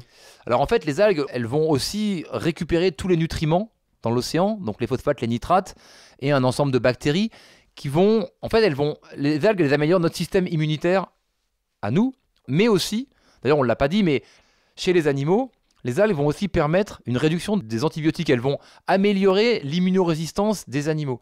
Donc, ça veut dire qu'il y a une filière en France, par exemple, qui s'appelle Merci les algues, qui promeut un élevage à base d'algues. Je suis tombé sur leur site quand j'ai écrit mon bouquin. Voilà. Ils ont notamment un document qui est hyper clair, qui permet de différencier les algues bleues, les algues vertes, les algues rouges, les algues qui n'ont de commun que le nom algue. Tu as bien dit que c'était unicellulaire, ça fait 40 mètres de long dans le cas du kelp. C'est très différent et on compare des torchons, des serviettes, des oranges et des poires. En tout cas, Merci les algues, ils valorisent des filières qui nourrissent leurs animaux avec des algues pour éviter les antibiotiques et limiter l'antibiorésistance. On sait que l'antibiorésistance aujourd'hui, ça tue 1 million de personnes, donc c'est pas rien non plus par an.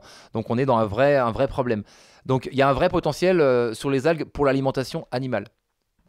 Les biostimulants, en effet, les algues, elles font du bien au système immunitaire humain, elles font du bien au système immunitaire des animaux, donc elles vont faire du bien au système immunitaire des plantes. Elles vont favoriser leur résistance à la sécheresse, au stress abiotique, à des problèmes de sel. Qu'est-ce que s'appelle le stress abiotique ? Le stress, toutes les conditions environnementales qui vont faire que les plantes vont être dans un mauvais état, les températures, les chaleurs, le vent, et elles vont aussi enrichir les sols de nutriments. Donc ça, c'est extrêmement intéressant.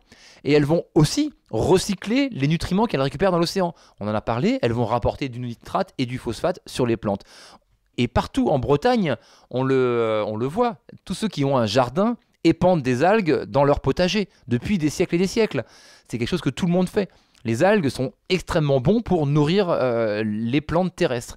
Et c'est d'ailleurs la Banque mondiale, dans ses rapports, et nombreuses autres institutions, ont souligné que le plus gros potentiel des algues dans les années à venir, c'était sans doute en termes de biostimulants, puisque les pesticides et autres intrants chimiques qui nourrissent la terre aujourd'hui vont venir à manquer, puisqu'on aura épuisé toutes les ressources minières qui nous fournissent ces produits, et qu'il faudra trouver d'autres sources, et les algues sont perçues comme d'excellentes ressources pour nourrir la terre et continuer aussi notre agriculture telle qu'elle est. Vincent, dans ton bouquin, je suis tombé sur un mot qui est sublimement beau, qui ressemble à mon prénom. Parle-moi du maerle. Je sais pas comment on prononce le maerle. C'est quoi ? Pourquoi t'en parles ? Alors, j'en parle, ce sont des algues solides, en fait, qui vont avoir un exosquelette de calcaire et qui vont pousser très, très lentement. Mais très lentement, c'est de l'ordre de quelques centimètres, millimètres par siècle. Lithothamnium. Le lithothame, voilà, on appelle ça le lithothame. Fimatoliton. Voilà, on a découvert que ce merle, alors il abritait une biodiversité incommensurable, un peu comme les coraux, mais surtout il était très bon comme biostimulant. Ça vit sur l'estran, c'est-à-dire c'est... Ah non, ça vit un peu dans les profondeurs quand même. Donc c'est toujours inondé, c'est jamais exondé. Ouais, tout à fait, ouais. D'accord. Et en fait, ce calcaire qui recouvre le merle, ce lithothame, il est extrêmement bon, et quand on met ce calcaire, enfin ces merles dans les terres, c'est un très très très bon biostimulant, ça favorise la croissance des plantes. Donc on a été, un peu comme le chalutage en eau profonde, on a été récolter des kilomètres carrés de merle en Bretagne, qui était vieux de plusieurs millénaires, pour le mettre dans les champs, et ce qui a créé un problème évidemment de biodiversité et une perte de biodiversité colossale. Et donc aujourd'hui c'est devenu interdit évidemment, même s'il y a des zones qui récupèrent encore le merle et que des pays n'ont pas limité cette ressource. Mais ça a été une des vraies grandes dérives de l'utilisation des algues. Et ça met en exergue le fait qu'il faut qu'on passe à la culture des algues, parce qu'on ne peut pas continuer à vivre sur des algues sauvages comme on le fait en France. On va forcément finir par surexploiter, surcueillir, surconsommer. Il faut qu'on apprenne à gérer le cycle des algues. Dans ton beau livre, tu parles de Macrocystis pyrifera, c'est le kelp géant. Ouais. Tu dis que c'est la plus grande algue du monde, elle peut mesurer jusqu'à 65 mètres de long. Elle forme des forêts sous-marines qu'on voit dans les beaux docs de la BBC ou ce genre de choses.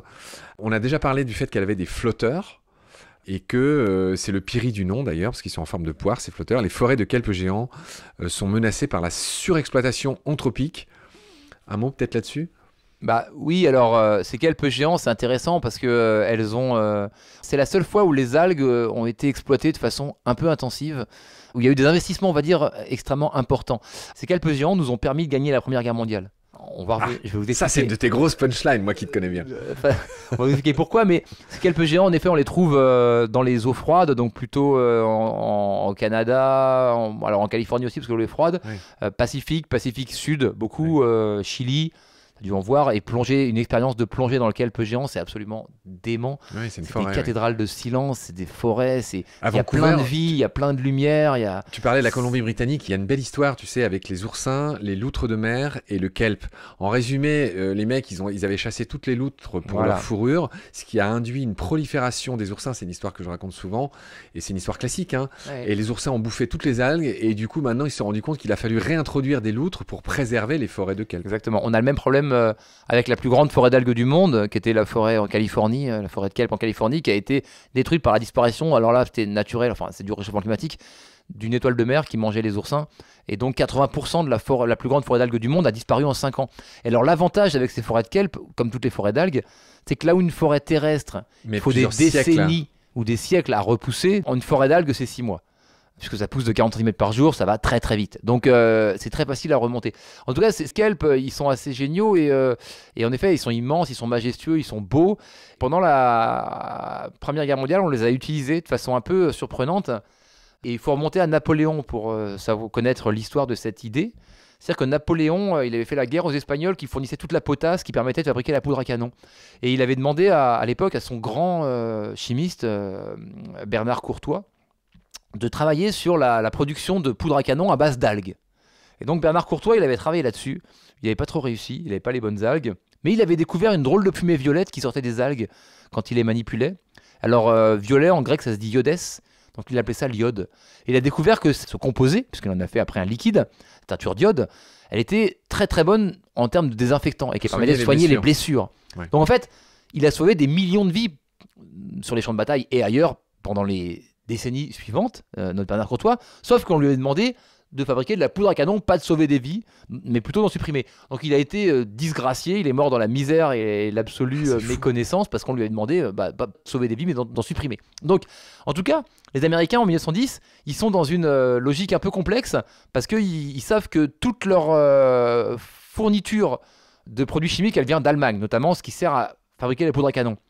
Donc ils savent que la guerre va être déclarée avec l'Allemagne dans les années qui viennent, donc ils se disent comment on va faire pour se fournir en potasse sans les Allemands. Donc ils récupèrent les travaux de Courtois et ils investissent des centaines de millions pour utiliser leur grande forêt d'algues, le kelp, pour fabriquer de la poudre à canon. Et ils vont y arriver. Ils vont tout au long de la côte californienne faire des immenses usines d'algues qui vont aller utiliser des main-d'œuvre asiatiques dans des conditions dramatiques pour aller cultiver les algues, les récolter, ces algues sauvages, donc les ramener dans des usines et en faire de la poudre à canon. Ils vont réussir, ils vont découvrir plein de choses. Ils vont découvrir l'alginate qui va servir énormément par la suite. Ils vont découvrir des médicaments, notamment qui vont permettre de lutter contre la fièvre espagnole à la fin de la guerre. Mais ils vont surtout découvrir comment fabriquer de la poudre à canon. Il faut savoir que les gens qui ont travaillé dans ces usines ont eu la même décoration que ceux qui étaient sur le front en 1914, les Américains, parce qu'ils avaient la même contribution à l'effort de guerre. Ils avaient très peur, les Américains, que les Allemands viennent bombarder du Mexique ces usines. Donc elle était extrêmement protégée. C'était vraiment quelque chose d'important. Et toute cette poudre à canon, elle partait en Angleterre, ce qui a permis aux Anglais de gagner la guerre avec ses alliés. Et évidemment, à la fin de la guerre, voilà, tout est redevenu comme avant et on a arrêté de fabriquer parce que ça coûtait plus cher quand même, de fabriquer de la poudre à canon avec des algues. Mais l'intérêt, c'est de se dire qu'on a le seul fois où on a investi massivement dans les algues, ça a été pour répondre à un effort de guerre, à une urgence liée à un effort de guerre. Et ce qu'il faut comprendre aujourd'hui, c'est que l'urgence écologique qu'on vit, les défis écologiques qui nous menacent, c'est équivalent à un effort. Ça nécessite une urgence équivalente à celle d'un effort de guerre. C'est ça, et je pense qu'il faut que tout le monde, et les investisseurs, les dirigeants, comprennent, c'est qu'il faut investir dans les algues de façon urgente, parce qu'on est dans la même situation qu'en 1910, pour les Américains en tout cas, de trouver des solutions très rapidement. Ça a déjà été fait, ça peut être fait de nouveau. Vincent, il y a d'autres applications que nourrir, que l'alimentation. Tu les développes dans ta BD, dans ton bouquin. Et il est notamment question de remplacer des matériaux. Certaines algues remplacent d'ores et déjà le plastique. Mais tu vas me parler de teinture, d'encre, de tissu, de 1000 autres applications en termes de matériaux.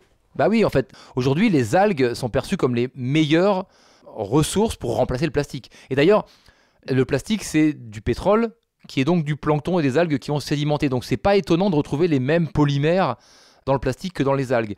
Il y a une société qui s'appelle Notpla, qui a eu l'équivalent du prix Nobel de l'environnement, le Earthshot Prize par le prince William, 1 million de pounds et surtout une notoriété mondiale, qui est dirigé par un Français d'ailleurs, qui a créé des capsules en plastique qui sont comestibles. Au marathon de Londres, ils ont remplacé tous les gobelets en plastique par des capsules d'eau entourées par de l'algue. Donc on mange l'algue et on boit l'eau à l'intérieur. Évidemment, les packagings sont déclinables à l'infini. En tout cas, l'essentiel des solutions pour remplacer le plastique sont perçues à base d'algues. Il y a une trentaine de sociétés dans le monde aujourd'hui qui travaillent à des solutions de plastique. C'est toujours un effet assez impressionnant. Je fais ça dans mes conférences. Je sors une petite capsule d'huile d'olive, je verse l'huile d'olive et je mange la capsule. C'est assez saisissant parce que ça ressemble vraiment à du plastique et pourtant c'est comestible, biodégradable et compostable. Donc on a une vraie solution à base d'algues.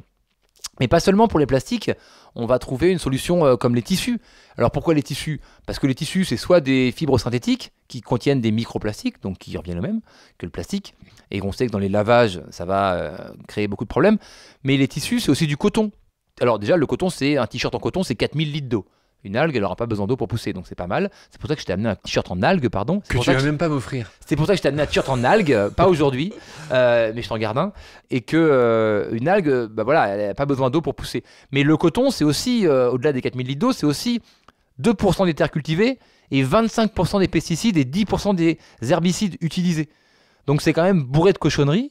Ce qui explique d'ailleurs pourquoi une des premières applications pour montrer la variété des potentiels des algues, c'est des tampons périodiques, puisque finalement mettre des cotons imbibés de pesticides et d'herbicides dans la partie la plus absorbante et sensible du corps humain, c'est pas forcément une bonne idée. Mais au-delà de ça, on pourra créer aussi des t-shirts, des vêtements avec une empreinte écologique bien meilleure à base d'algues. Tu m'as parlé des encres, évidemment, on est dans un monde fait d'encre. Partout autour de nous, il y a des couleurs, il y a des choses écrites, il y a des... Voilà, on est entouré d'encre sans le savoir, enfin d'encre ou de teinture, de peinture, de tout ce que vous pouvez imaginer, qui est aujourd'hui essentiellement à base de pétrole, de produits pétro-sourcés. On pourrait très bien les remplacer à terme par des algues, mais on peut imaginer des matériaux de construction aussi, on peut imaginer à peu près tout ce qu'on peut imaginer. En fait, la question c'est qu'est-ce qu'on ne peut pas faire avec des algues? Presque rien. Qu'est-ce qu'on sait faire avec des algues? Presque rien. Et j'ai une question que j'avais envie de te poser depuis tout à l'heure, depuis qu'on parlait d'alimentation. Toi, est-ce que dans ta vie, les algues, elles ont plus d'importance que chez un humain moyen? Par exemple, est-ce que tu manges beaucoup d'algues? Tes enfants, tu m'as dit que tu avais 3 enfants. Oui, je mange des algues quasiment tous les jours. J'ai fait des plats avec des algues. Oui, forcément, on est baigné dedans. Et puis c'est très bon. Je prends de la spiruline pour les micro-algues. Donc mes enfants s'y sont mis. Ça, il y a eu un petit effet rejet au début, un peu, parce qu'ils en avaient beaucoup parlé. Puis parce que, encore une fois, mais je pense que c'est important de convertir les prochaines générations qui sont bien plus malléables que nous. Le goût, c'est quand même quelque chose qui met du temps à changer. On a bien fait de parler d'umami. D'umami, voilà, ouais, tout à fait. Et donc, moi, mes enfants mangent des algues. J'ai mon grand qui est végétarien, donc a fortiori, il mange pas mal d'algues. C'est un très bon régime pour les végétariens, parce que ça contient tout ce qui manque dans les végétaux terrestres. Mais en France, on en vend où des algues? Dans tous les magasins bio. Dans tous les magasins bio, vous trouvez des algues séchées, vous trouvez des tartares d'algues, c'est très à la mode, c'est très cool ça. Des tartinables en fait à base d'algues. Ça vaut cher? De l'huile d'olive. Non, ça vaut cher, ça vaut. En fait, ça vaut un peu cher aujourd'hui encore parce qu'on n'est pas dans des économies d'échelle suffisantes, parce qu'il y a une ferme d'algues en France. Donc voilà. Ouais. Elle est où? Elle est à l'Esconil, pas très loin de Quimper. Après, il y en a des petites ailleurs, hein, mais elles sont vraiment toutes petites. Celle-là, elle fait 100 hectares, ce qui n'est pas non plus monstrueux par rapport aux centaines d'hectares, non mais surtout aux centaines voire aux milliers d'hectares ailleurs, mais il y a une ferme d'algues, donc il n'y a pas une production énorme, donc du coup les coûts sont importants, en plus il n'y a pas un marché énorme, mais je dirais elle est dans les prix d'un produit bio normal. On a des algues séchées aussi, on a trouvé de toutes sortes d'algues séchées, vous pouvez acheter des haricots de mer. Alors moi j'ai une recette qui convainc tout le monde, parce que souvent c'est vrai que le goût est un peu fort. Les haricots de mer ça ressemble à des spaghettis, donc déjà les enfants ils adorent, c'est vert, on appelle ça des sea spaghetti en anglais. Et moi, je fais des haricots de mer avec du fromage de chèvre et de la mangue. C'est surprenant, mais c'est super bon. Les différents goûts masquent un peu le goût des algues pour ceux qui sont un peu réticents. Et c'est une super façon de commencer. J'invite les gens à commencer par des algues froides, en fait. Le goût, il va être décuplé par la chaleur, et dans la cuisine, c'est important de commencer par des algues froides. D'accord. Bon, en tout cas, tu m'invites prochainement pour qu'on goûte tout ça. Dégustation d'algues avec plaisir, mais il y a plein de très grands chefs qui cultivent les algues aujourd'hui. Mauro Calogreco, 3 étoiles au guide Michelin, le restaurant Mirazur à Menton, près de Nice. Il cuisine 20 types d'algues différents. D'ailleurs, il voulait même créer une ferme d'algues à côté de son restaurant à une époque. Donc, c'est un horizon d'exploration gastronomique illimité pour les grands chefs. En fait, ils explorent vraiment un nouveau type de goût et c'est fascinant pour eux parce qu'on sort des sentiers battus, quoi. Tu es en train de m'ouvrir l'appétit là, donc il va falloir qu'on accélère notre avancée. Vincent, le chapitre suivant que je voulais aborder avec toi, que tu abordes aussi dans ton bouquin, dans ta BD, c'est que tu dis qu'avec les algues, on pourrait réparer les océans.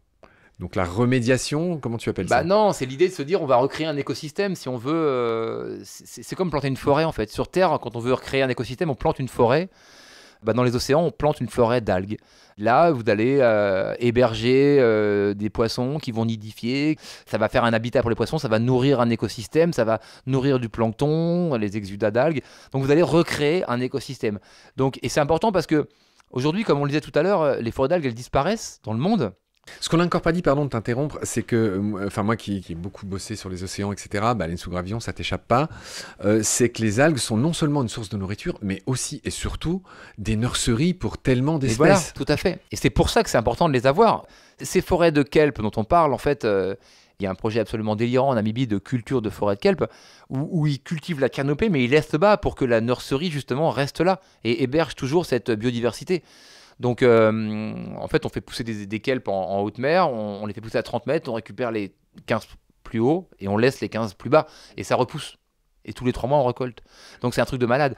Et donc, réparer ces forêts, c'est important parce qu'elles disparaissent, ces forêts. Et donc, c'est un incendie sous la mer, en fait, que personne ne regarde, que personne ne voit parce qu'on ne le voit pas, parce qu'il n'y a pas d'image, parce qu'il n'y a pas de caméra qui peuvent les filmer. Ouais. Mais il y a un incendie sous l'océan. Donc, il faut préserver, protéger et replanter ces forêts. Sinon, elles vont disparaître et nous avec, en fait. Oui, ça me fait penser aux fameuses canicules océaniques dont on a parlé depuis quelques années. Là. Tout à fait. Ouais. Autre rôle dévolu aux algues dont on livre, c'est tout simplement la séquestration du carbone. Mais tu soulignes que c'est quand même moins que le plancton. Ouais, le plancton a vraiment le potentiel de séquestration de carbone essentiel. Les algues, on va plus être à la marge. L'intérêt des algues va être double sur le carbone. Ils vont décarboner l'économie d'un côté, c'est-à-dire qu'on va remplacer le plastique, on va remplacer les pesticides, réduire les émissions de méthane, et on va aussi séquestrer du carbone. Savoir qu'une algue, finalement, quand elle meurt, un arbre, quand il meurt, quand il perd ses feuilles, elles tombent par terre, elles sont décomposées par des bactéries, le carbone repart, directement dans l'atmosphère. Les algues, quand elles meurent, il y en a une partie qui va au fond des océans, si elles atteignent plus de 100 mètres, elles vont être prisonnières pour quelques milliers ou millions d'années. Donc on a une partie qui séquestre du carbone. On est dans des volumes infiniment moindre que le plancton, mais on peut imaginer un produit quand même qui soit quand même relativement neutre, voire positif en termes de contribution à limiter le changement climatique. Donc ça, c'est vraiment intéressant. Et puis, imaginez bien une algue qui pousse de 40 cm par jour pour atteindre 160 mètres de haut. Ce que ça absorbe comme carbone, c'est assez colossal. Aujourd'hui, les algues sauvages absorbent plus de carbone que l'intégralité de l'Amazonie. Donc voilà, on est quand même dans des logiques assez importantes. Alors, toujours pareil, hein, loin de moi l'idée de te taquiner, mais dans mon bouquin sur les idées fausses, j'explique, parce que tout le monde croit que, tu sais, Emmanuel Macron avait tweeté en 2019 que l'Amazonie était, je cite, le poumon vert de la planète et qu'elle produisait 20% de l'oxygène qu'on respire. Ça, j'explique dans mon bouquin qu'il y a 3 fautes dans cette phrase.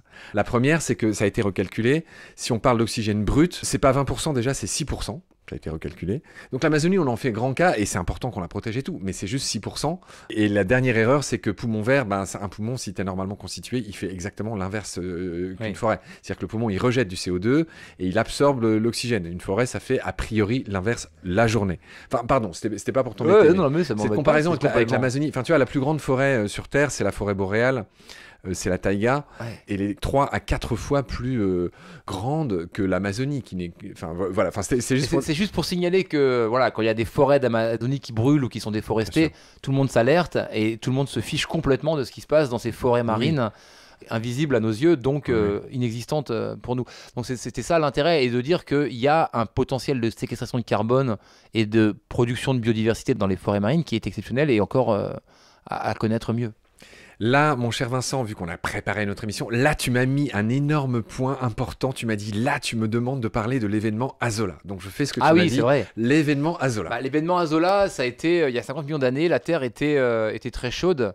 C'est une fougère des mers, pour être technique, qui a vécu en collaboration avec une microalgue, mais ça explique bien comment on a pu séquestrer tout ce carbone, qui a proliféré, qui a recouvert tout l'Arctique, qui était une mer à l'époque, une mer entourée par des crocodiles et des tortues. Et cette fougère Azola, qui est une petite fougère de 2 cm, elle a recouvert tout l'Arctique et elle a coulé massivement au fond des océans.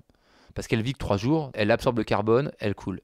Alors c'est dû à des conditions très particulières qui se sont créées à l'époque, puisqu'elle coule sur une fine couche d'eau douce qui est au-dessus de la couche d'eau salée, donc c'est assez rare. Mais là, à l'époque, ça existait, donc ça a pu proliférer. Il y a eu 400 000 km², je crois, d'Azola qui recouvrait tout l'Arctique. Et cette fougère, en séquestrant le carbone au fond de l'océan, elle a contribué à faire baisser la température de 20 degrés sur Terre. Et donc à créer ces saisons, à créer ce climat que nous connaissons aujourd'hui. Les géologues appellent ça l'événement Azola. Donc l'idée, c'est de se dire qu'il y a 2 leçons clés à retenir de cette histoire. C'est que s'il y en a qui pensent encore que l'homme ne peut pas changer le climat, il faut se rappeler qu'il y a une petite fougère de 2 cm de haut qui l'a fait il y a 50 millions d'années. Donc il y a des chances que nous puissions le faire aussi. L'autre leçon à retenir, c'est que cette fougère, elle est aujourd'hui complètement décimée. Elle a créé des conditions de vie qui lui sont impropres et elle est regroupée dans quelques bandes à l'équateur. Alors qu'elle a colonisé la planète, elle est aujourd'hui un tout petit espace où elle peut survivre encore et elle est un état ridicule. On chercherait à reproduire cet événement. On pourrait imaginer la reproduction de l'événement Azola. Ouais. Je lis aussi biofertilisants et biocarburants. Ouais. Piste explorée. En tout cas, tu as très bien résumé. Ok, tu m'apprends l'existence de l'événement Azola. Ok.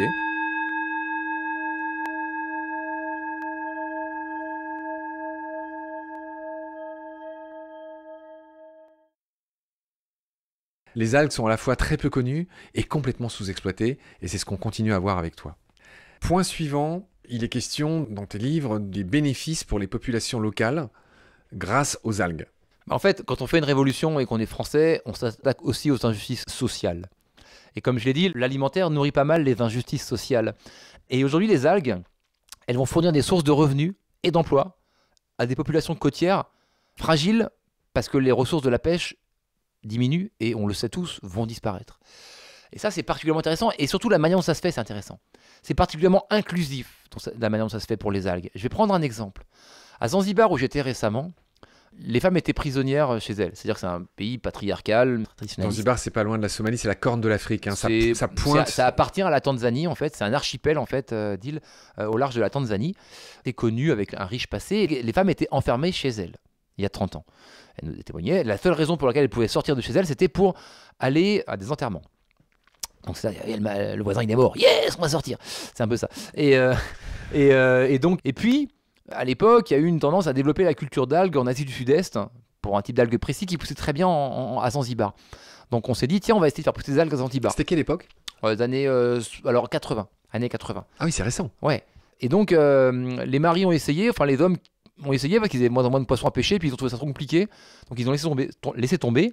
Et ils sont retournés pêcher, ils ont demandé à leur femme, par contre, vas-y, essaye de cultiver ces algues, ça a l'air de bien rapporter quand même.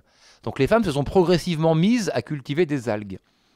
Et aujourd'hui, ces algues à Zanzibar, elles représentent la 3e plus grande ressource à l'export.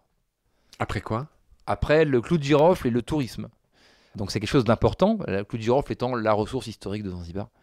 Et 80% des revenus de ces algues vont encore aux femmes aujourd'hui. C'est que des fermières d'algues en fait. Donc ces femmes, elles ont gagné leur indépendance. Elles sont indépendantes financièrement aujourd'hui. Elles sortent. Vous voyez des femmes partout à Zanzibar. Elles ont construit des écoles pour leurs filles. Elles savent toutes lire. Et aujourd'hui, la présidente de la Tanzanie, donc le pays qui englobe Zanzibar, c'est une femme de Zanzibar. Ce qui aurait été impensable il y a 30 ans ou 40 ans, évidemment. Et on voit les mêmes phénomènes d'inclusivité, d'autonomisation des femmes et d'égalité homme-femme en Indonésie, où les femmes bénéficient de ces cultures. Donc on voit que ça apporte des ressources. Moi j'étais à Madagascar il y a quelques temps. C'est émouvant au possible de voir ces gens qui viennent vous témoigner pour vous dire combien ces cultures leur ont sauvé la vie à des communautés entières. Elles mouraient de faim, leurs familles mouraient de faim, leurs enfants mouraient de faim. Elles gagnent aujourd'hui 7 fois plus d'argent qu'avant grâce aux algues. Elles ont arrêté un ensemble de pratiques extrêmement non durables, des utilisations de vieux pesticides pourris, interdits en Europe, etc. Elles utilisent des algues à la place. Et elles produisent surtout des ressources qui leur apportent de l'argent et qui les ont fait sortir de la pauvreté la plus crasse. Donc aujourd'hui, ces algues, elles ont un vrai potentiel à apporter une source de revenus nouvelle, de façon très inclusive, à des populations qui en ont extrêmement besoin. C'est donc une solution vraiment multifacette, les algues. On a vraiment ce côté un peu, on nourrit le monde, on répare la planète, on se substitue à des ressources non durables, on séquestre du carbone et on donne des sources de revenus aux populations qui en ont besoin. La révolution, quel sacré révolutionnaire tu fais, Vincent. Mais oui. On s'approche de la fin de l'émission. On est épuisés tous les deux. On a fait un marathon d'enregistrement parce qu'on a enregistré le plancton et les algues le même jour pour la petite histoire pour celles et ceux qui nous écoutent. Vincent, avant de finir, tu nous parles de révolution sans arrêt. Moi, j'ai envie de te dire, qu'est-ce qu'on attend? Donc, quels sont les verrous? Ça paraît tellement simple ce que tu dis. Ça paraît simple, mais c'est pas simple. Alors, déjà, pour dire qu'est-ce qu'on attend, je rappellerai une anecdote que je cite souvent, c'est la boîte de conserve. La boîte de conserve, elle est inventée en 1805 Et tout le monde pense que ça va être une révolution. Ça paraît quand même génial. On peut transporter la nourriture, elle se conserve bien. Pour tout le monde, ça va permettre la fin du gaspillage, la fin de... Voilà, tout le monde se dit, tout le monde va utiliser la boîte de conserve. Et personne ne l'utilise. Et ça marche pas. Personne n'en prend. Et c'est seulement en 1855 que ça va être commencé à être utilisé la boîte de conserve. Pourquoi ? Parce qu'il y a un mec qui invente l'ouvre-boîte. Et ben oui, l'un sans l'autre, ça marchait pas. Et ben c'est un peu pareil, je pense. On en est là dans les algues. C'est-à-dire qu'on a inventé un super truc, mais il manque encore le petit truc qui va faire que ça marche. Et on est dans une zone un peu interstitielle. Et surtout, il y a plusieurs problèmes pour les algues. Déjà, il n'y a pas de marché. Déjà, si vous n'en mangez pas, ben, ça ne marchera pas. Oui, donc c'est un peu le serpent qui se mord la queue, enfin l'œuf et la poule. Personne n'en produit parce que personne n'en veut. Donc, agissez, allez dans les magasins bio, apprenez à cultiver des algues, vous participerez à sauver le monde. Et c'est pour ça que j'ai écrit ce livre aussi pour les enfants, comment sauver le monde avec des algues, parce que je pense que c'est eux qu'il faut convaincre, parce que c'est eux qui feront la génération de demain. Et un autre problème essentiel, c'est qu'on ne les connaît pas. On ne les connaît pas, ces algues, on ne sait pas comment elles se reproduisent ou très mal. Et il y a un déficit de science qui est colossal. J'ai cité quelques chiffres. Aujourd'hui en France, et j'étais avec le directeur de l'INRA il n'y a pas longtemps, on a 550 chercheurs qui travaillent sur 2 types de blé très similaires qu'on cultive depuis 12 000 ans. On a 70 chercheurs qui travaillent sur 12 000 types d'algues différents qu'on a commencé à essayer de cultiver il y a 10 ans. Donc le déficit, il est là en fait. Il y a un déficit de science qui est colossal et il faut qu'on apprenne à cultiver nos algues. Les algues dont on a parlé aujourd'hui, le wakame, le nori, le kombu, ce sont des algues japonaises. On ne va pas développer l'agriculture en France en cultivant de la banane, de la goyave et du riz, on est d'accord. C'est pareil pour les algues. Il faut qu'on cultive nos algues à nous. Aujourd'hui, on ne le sait pas. On ne sait pas cultiver nos algues. Donc il faut des chercheurs, il faut des jeunes qui aillent faire de la biologie marine. Si des jeunes qui écoutent ce podcast sont en recherche de sens dans leur vie, venez nous rejoindre dans cette révolution et apprenons à cultiver les algues ensemble, je vous en supplie, parce qu'aujourd'hui, on ne sait pas le faire. Je vais raconter une histoire intéressante qui est l'histoire de la mère des océans. Kathleen Drew Baker. C'est une Anglaise qui naît en 1900 et elle adore les algues. Elle adore étudier les algues, elle est très très douée. Elle est née à Manchester. Elle étudie un cousin du nori. Fameuse algue rouge. La fameuse algue rouge qui entoure nos sushis, comme nous l'avons dit. Et elle est très douée, mais elle se marie. Alors à l'époque, quand on se marie, on n'a pas le droit d'être chercheur. Quand on est femme, on est épouse ou chercheur, mais pas les deux. Donc elle démissionne de l'université, mais elle continue à travailler sur le nori chez elle. Et le nori, c'est intéressant, ça fait des siècles que les Japonais qui adorent le nori, pour qui c'est la base de la nourriture, travaillent à comprendre comment cultiver le nori. Les Japonais l'appellent l'herbe de la chance, parce qu'en fait, on ne sait jamais quand on va le trouver, c'est très fragile, et on ne sait jamais comment ça pousse et pourquoi ça pousse. En 1940, il y a 20 millions de mobilisés au Japon. Toutes les filles et les garçons de plus de 15 ans sont mobilisés pour faire la guerre, sauf les chercheurs de nori. La priorité du Japon, c'est de comprendre comment on cultive le nori. Alors ils ont tout compris, il y a plein de choses, ils ont compris plein de choses aujourd'hui. Ils ont remarqué qu'il y avait une petite algue rose, la Conchesselis, qui poussait à côté du nori, mais on ne sait pas à quoi ça sert. Elle poussait quand le nori n'était pas là en fait. Tout le monde recherche, c'est vraiment une priorité. À la fin de la guerre, en 1945, le Japon est dans une situation catastrophique. Les bateaux ont été détruits, donc on ne peut plus aller chercher le nori. Les pêcheurs sont morts à la guerre. Les eaux sont polluées, donc il y a moins de nori qui pousse. Donc c'est vraiment la cata. Il y a une insécurité alimentaire qui est gravissime pour le Japon. Et il y a un manque aussi d'autonomie à tous les niveaux. Et donc ils cherchent comme des fous, mais ils n'y arrivent pas. Et à l'autre bout de la planète, il y a Kathleen Drew Baker qui continue de faire son travail, on est en 1947, et qui un jour oublie de ranger ses huîtres dans lesquelles elle fait pousser le nori. Et elle voit sur ses huîtres pousser des petites algues roses, des Conchesselis. Et elle a un éclair de génie qui se dit, mais en fait, peut-être que c'est juste des bébés nori, ces Conchesselis. C'est un peu comme Batman et Bruce Wayne. Non, Batman et Bruce Wayne, on les voit jamais ensemble parce que c'est les mêmes en fait. Tu vois et donc elle se dit, et elle écrit un petit papier dans un magazine de sciences assez anecdotique qui va mettre 3 ans à arriver au Japon. Et là, il y a un Japonais qui découvre ce papier et qui se dit, oh la vache, mais bon sang, bien sûr, le Conchesselis c'est un bébé nori. Et là, ça va très très vite. En quelques années, le Japon il développe une énorme filière de production de nori puisqu'il s'est connecté tout le reste en fait. Et aujourd'hui, le nori, c'est 5 milliards d'euros de chiffre d'affaires et 1 milliard de profit. Et surtout, c'est quelque chose qui va rendre au Japon son indépendance alimentaire et donc sa fierté. Au niveau protéines, ils vont produire leurs protéines. Plus que la chasse à la baleine. Bien sûr, infiniment plus. Il y aura des centaines de milliers de personnes qui vont se mettre à travailler dans ce secteur, autour de ce secteur, etc. Les sushis, tout le reste, ça va coloniser le monde. Enfin, c'est leur fierté au Japon. Et ils vont faire de Kathleen Drew Baker, qui n'a jamais été au Japon, la mère des océans. Alors c'est important parce que océan en japonais, c'est la mère des Japonais. Donc ça devient la grand-mère de tous les Japonais, en fait. Kathleen Drew Baker. On va créer une fête le 14 avril pour elle, en son honneur, la journée de la mer des océans. Pour Kathleen Brubaker, qui devient une superstar, en fait, c'est une quasi-divinité. On bâtit des temples à son effigie. Moi, j'ai vu des gens qui viennent avec des offrandes pour Kathleen Brubaker. Elle n'a jamais été au Japon. Hein. Et donc, aujourd'hui, voilà, tous les ans, on fête la mer des océans. C'est juste une personne qui a permis de découvrir comment cultiver le nori. Le nori, en Europe, on ne sait toujours pas cultiver parce qu'il est un peu différent.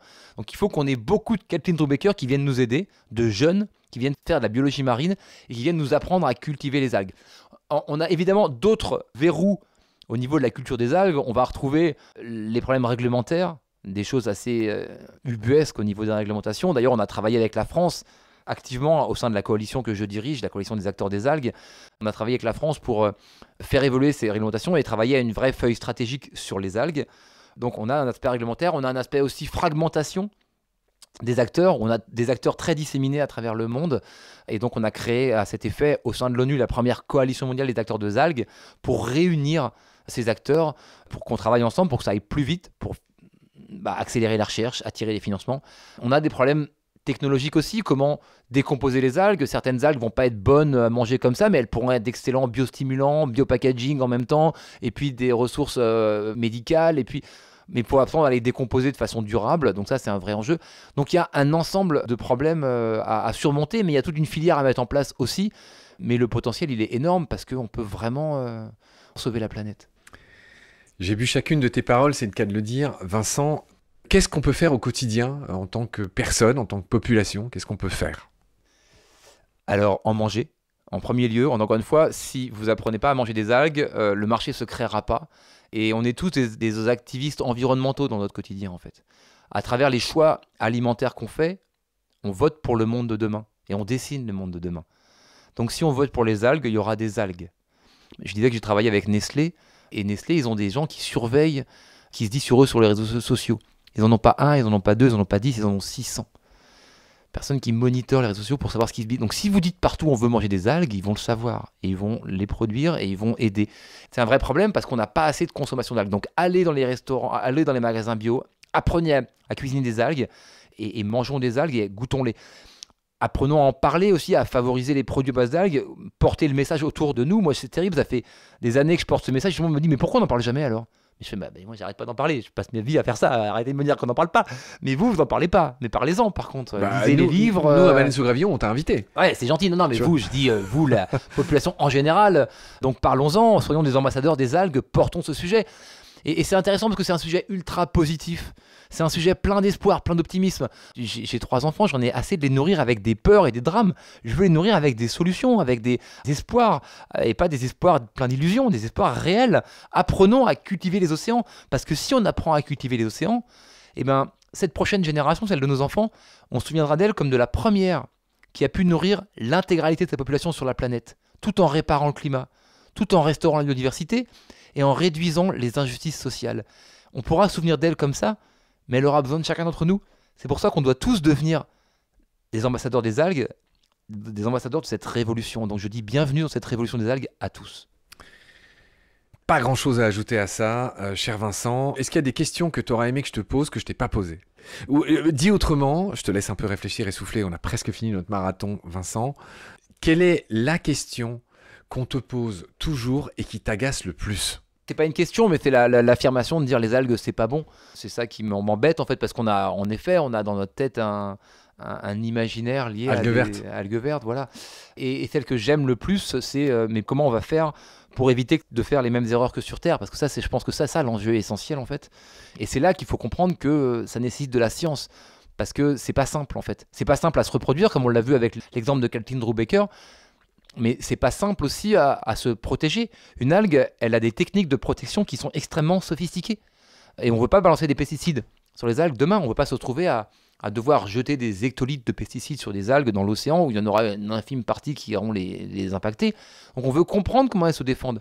Il faut comprendre qu'une algue, quand elle se fait attaquer par un bigorneau, elle a 2 plans d'action. Le premier, ça va être, elle va être capable de mobiliser son holobionte, donc son ensemble bactérien, pour alerter l'ensemble de la communauté qu'elle se fait attaquer par un bigorneau. Ouais, comme les acacias avec les girafes. Ce sont des descendants d'algues, les acacias, d'algues vertes. Donc finalement, elles font la même chose que leurs ancêtres. Donc les algues font la même chose, c'est les premières. Les acacias ont copié les algues. elles produisent une substance qui va permettre d'avertir la communauté et produire une toxine que les bigorneaux n'aiment pas. Alors on va le dire que les algues le font beaucoup plus lentement que les acacias, mais en même temps c'est pas grave vu que les bigorneaux sont beaucoup plus lents que les girafes, donc ça va, tout va bien dans le meilleur des mondes. Et parfois ça ne suffit pas, parfois ils ont des bigorneaux qui sont vraiment affamés, qui n'en peuvent plus, qui ont envie de manger ces algues malgré tout. Donc là elles ont un deuxième plan. Elles sont ceinture et bretelles comme j'aime dire. Elles sont ceinture et bretelles, elles ont un plan B, elles vont lancer des bactéries, alors c'est très compliqué, on ne sait pas trop comment, on va lancer des substances dans l'océan, mobiliser des bactéries qui vont appeler les prédateurs du bigorneau. Elles vont appeler les poissons et les crabes qui vont manger les bigorneaux. Et donc cette complexité-là, il faut la connaître. Et là, on rentre dans le monde microbien, et c'est comme ça, on va faire le lien avec l'autre émission, c'est comme ça que j'ai essayé de m'intéresser au plancton, parce que les algues mobilisent un ensemble planctonique pour créer toutes ces opérations-là. Et si on veut les protéger et les préserver de façon durable et sans utiliser des produits chimiques, il va falloir apprendre cette complexité microbienne et planctonique qui les entoure. Donc c'est ça le lien entre les deux, en fait, c'est de dire que les deux sont liés, font partie d'un même ensemble, et il faut vraiment apprendre tout cet ensemble, et on a besoin de science, on a besoin de scientifiques, on a besoin de tout le monde, donc mangeons des algues et apprenons la science des algues. Ok Vincent, je pense qu'on a vraiment fait un bon tour de la question, je te remercie infiniment pour tout ce que tu nous as apporté. Allez, je te balance ma petite question traditionnelle pour finir. On va voir si tu trouves quelque chose d'autre que ce que tu avais dit à l'occasion de notre série sur le plancton. Je reviens à la charge avec baleine sous gravillon. Du point de vue des algues, allez, comme ça, dans tes derniers efforts dans la bataille, qu'est-ce que ça t'inspire, baleine sous gravillon, rapporté aux algues? Les algues, elles ont besoin d'un substrat, donc d'un gravillon. Donc il va falloir qu'elles poussent sur un gravillon, et elles vont sans doute, c'est ce qui va faire bouger le gravillon, c'est la baleine, voilà, elles peuvent devenir la lame de fond sociétale. La lame de fond sociétale des algues qui va bouleverser, voilà, tout, j'espère. Bon, merci pour tes lunettes de soleil, merci pour tes livres qui sont sur la table, merci pour le t-shirt, merci pour ton temps, merci pour ta patience, merci pour toutes ces connaissances que tu es venu partager avec nous. Cet espoir surtout. Cher Vincent Doumézel, je rappelle que moi je pensais que tu étais breton avec un nom pareil, Doumézel, mais tu m'as appris que c'était pas du tout breton. C'est de la Lozère en fait, voilà, je viens de la montagne. On sait ce que ça veut dire, Doumézel? C'est un village en fait, un petit village, un petit hameau. Un petit village en Lozère, ok. Ouais. Et ben, en tout cas, à très vite pour un repas constitué majoritairement d'algues. Et de plancton de marino aussi, et de plein de spiruline et tout ça. Et je te revois très vite. Et bonne semaine de l'océan là, à Nice et au-delà. Et voilà, à très vite. Salut, merci Vincent. Salut, merci beaucoup, à bientôt.